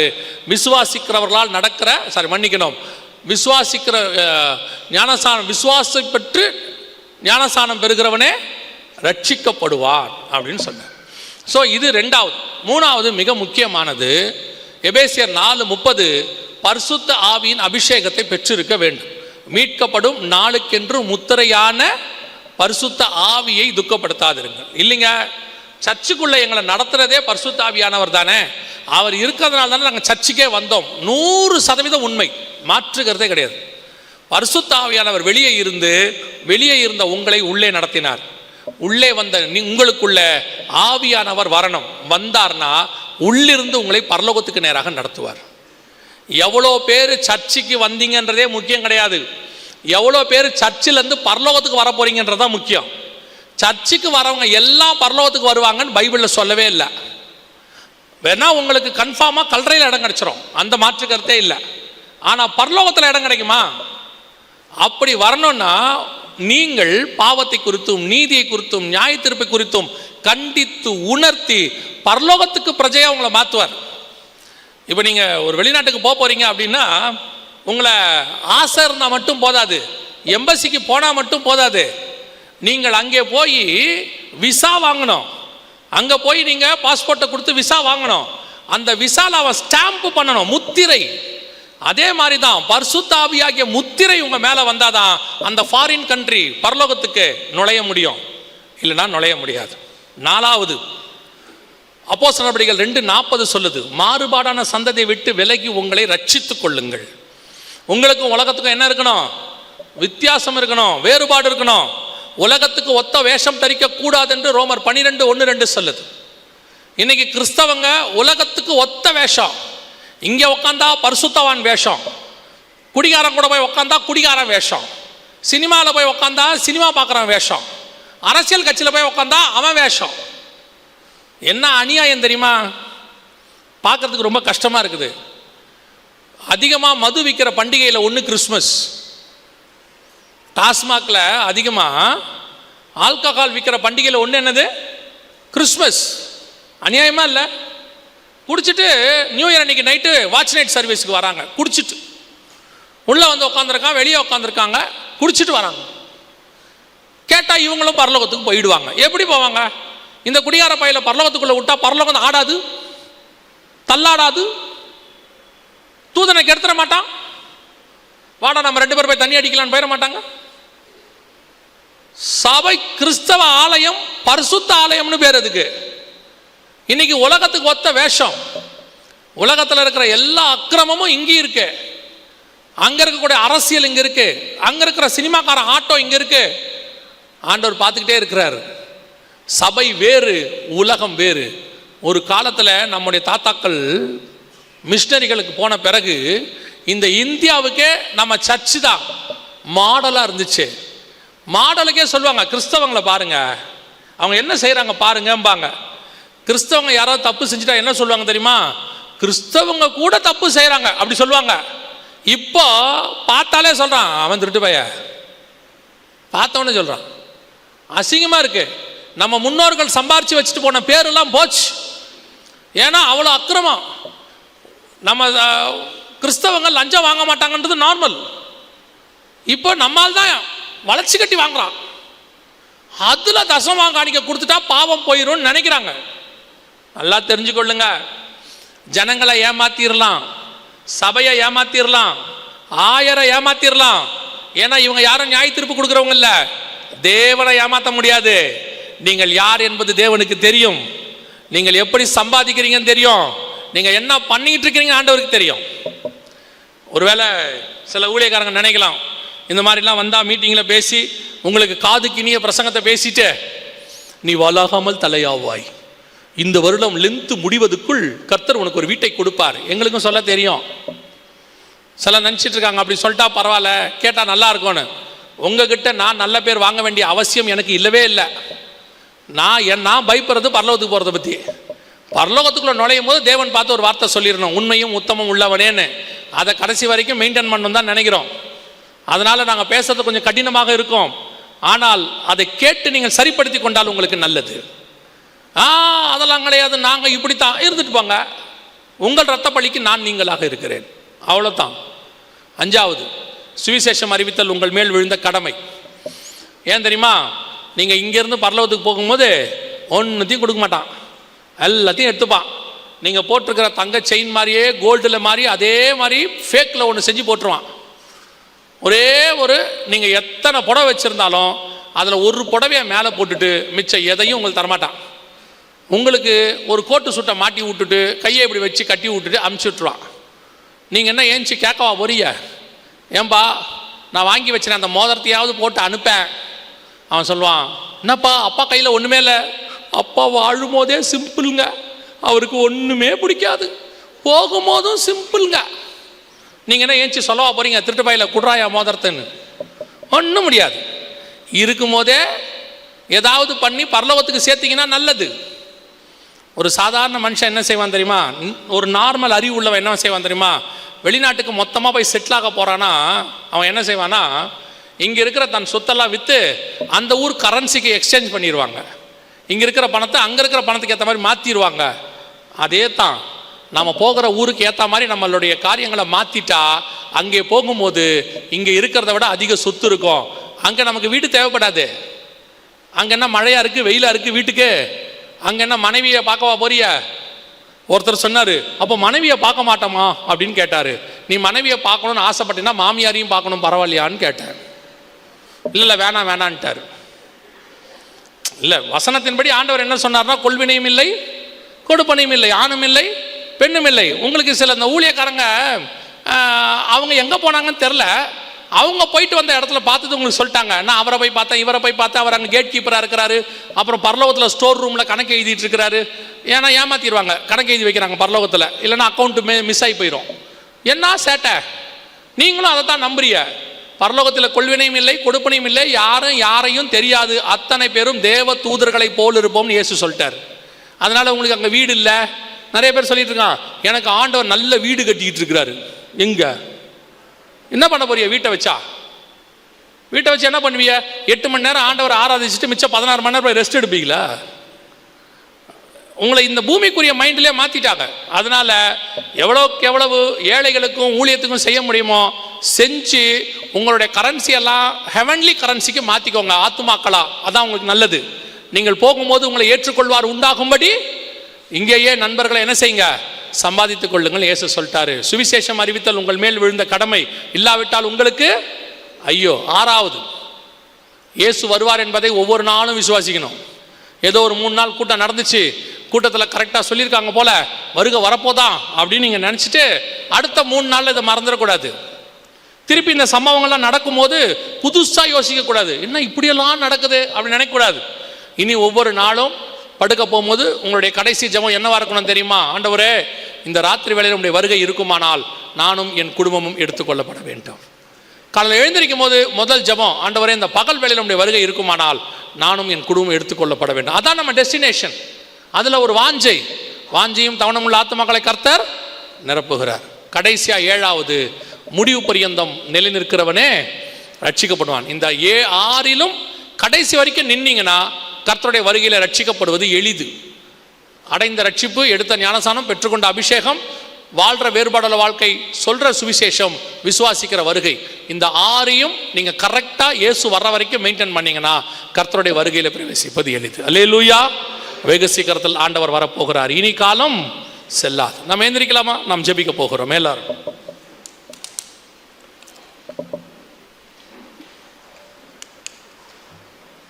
எல்லாம் கண்களை மூடுவோமா? சரியா இன்னும் ஒரு 3 நிமிஷம். நான் ஒரு 5 நிமிஷம் எக்ஸ்ட்ரா எடுத்துட்டேன் சொன்ன நேரத்துலேருந்து.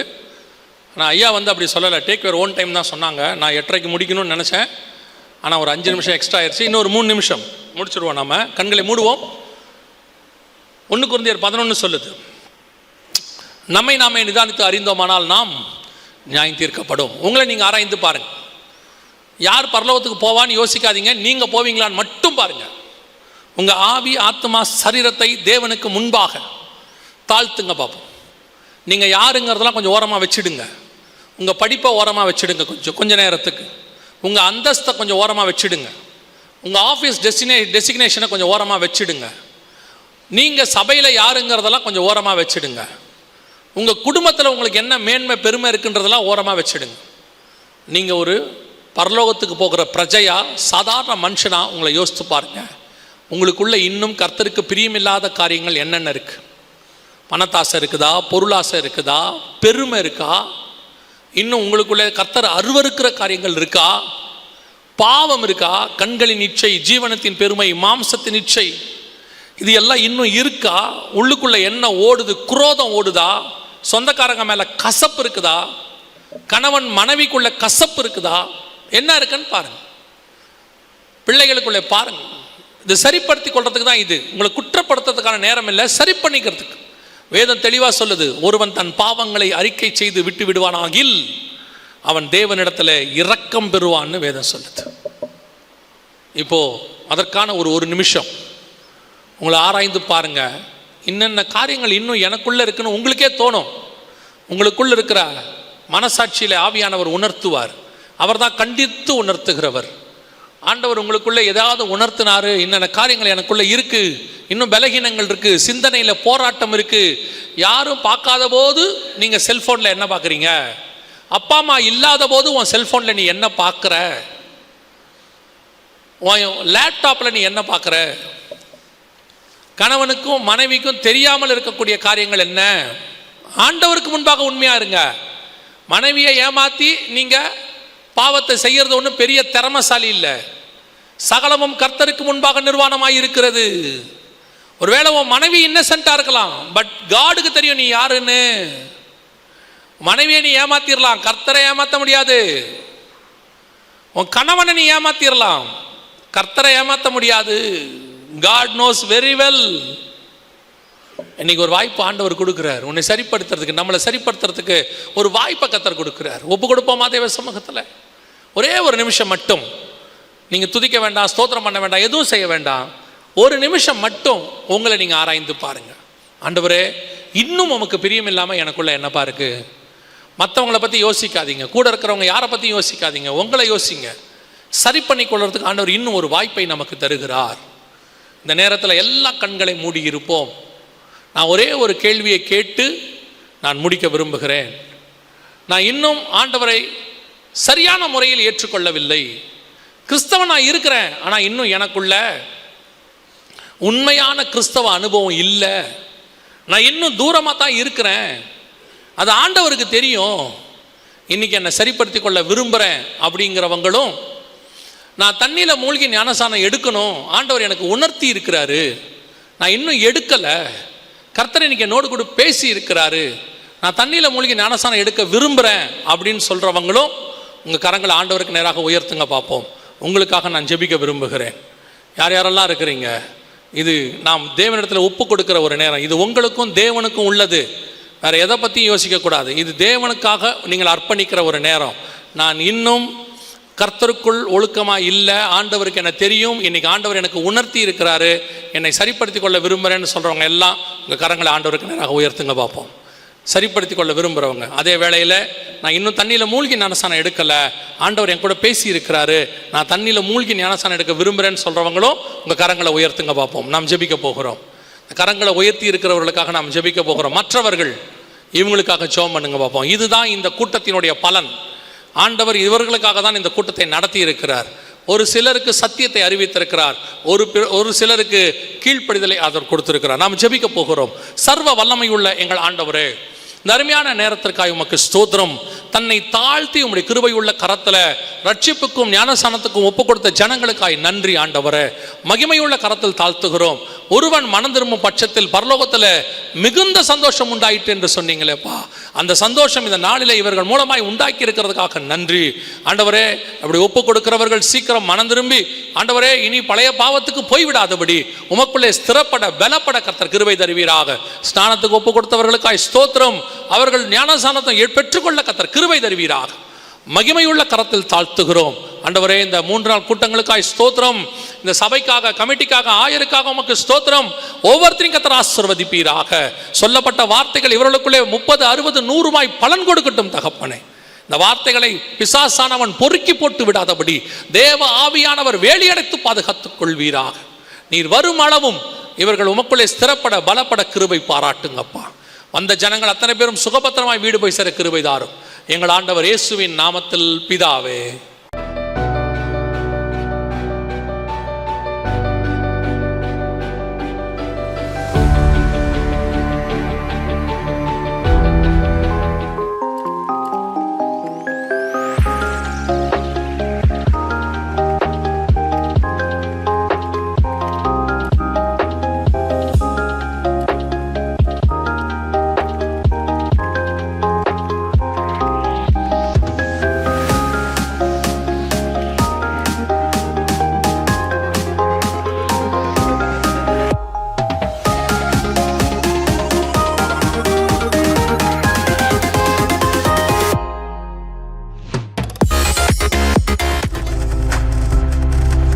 நீங்கள் பார்த்துக் கொண்டிருப்பது உங்கள் ஜாய் டிவி. உங்கள் துக்கம் சந்தோஷமாய் மாறும்.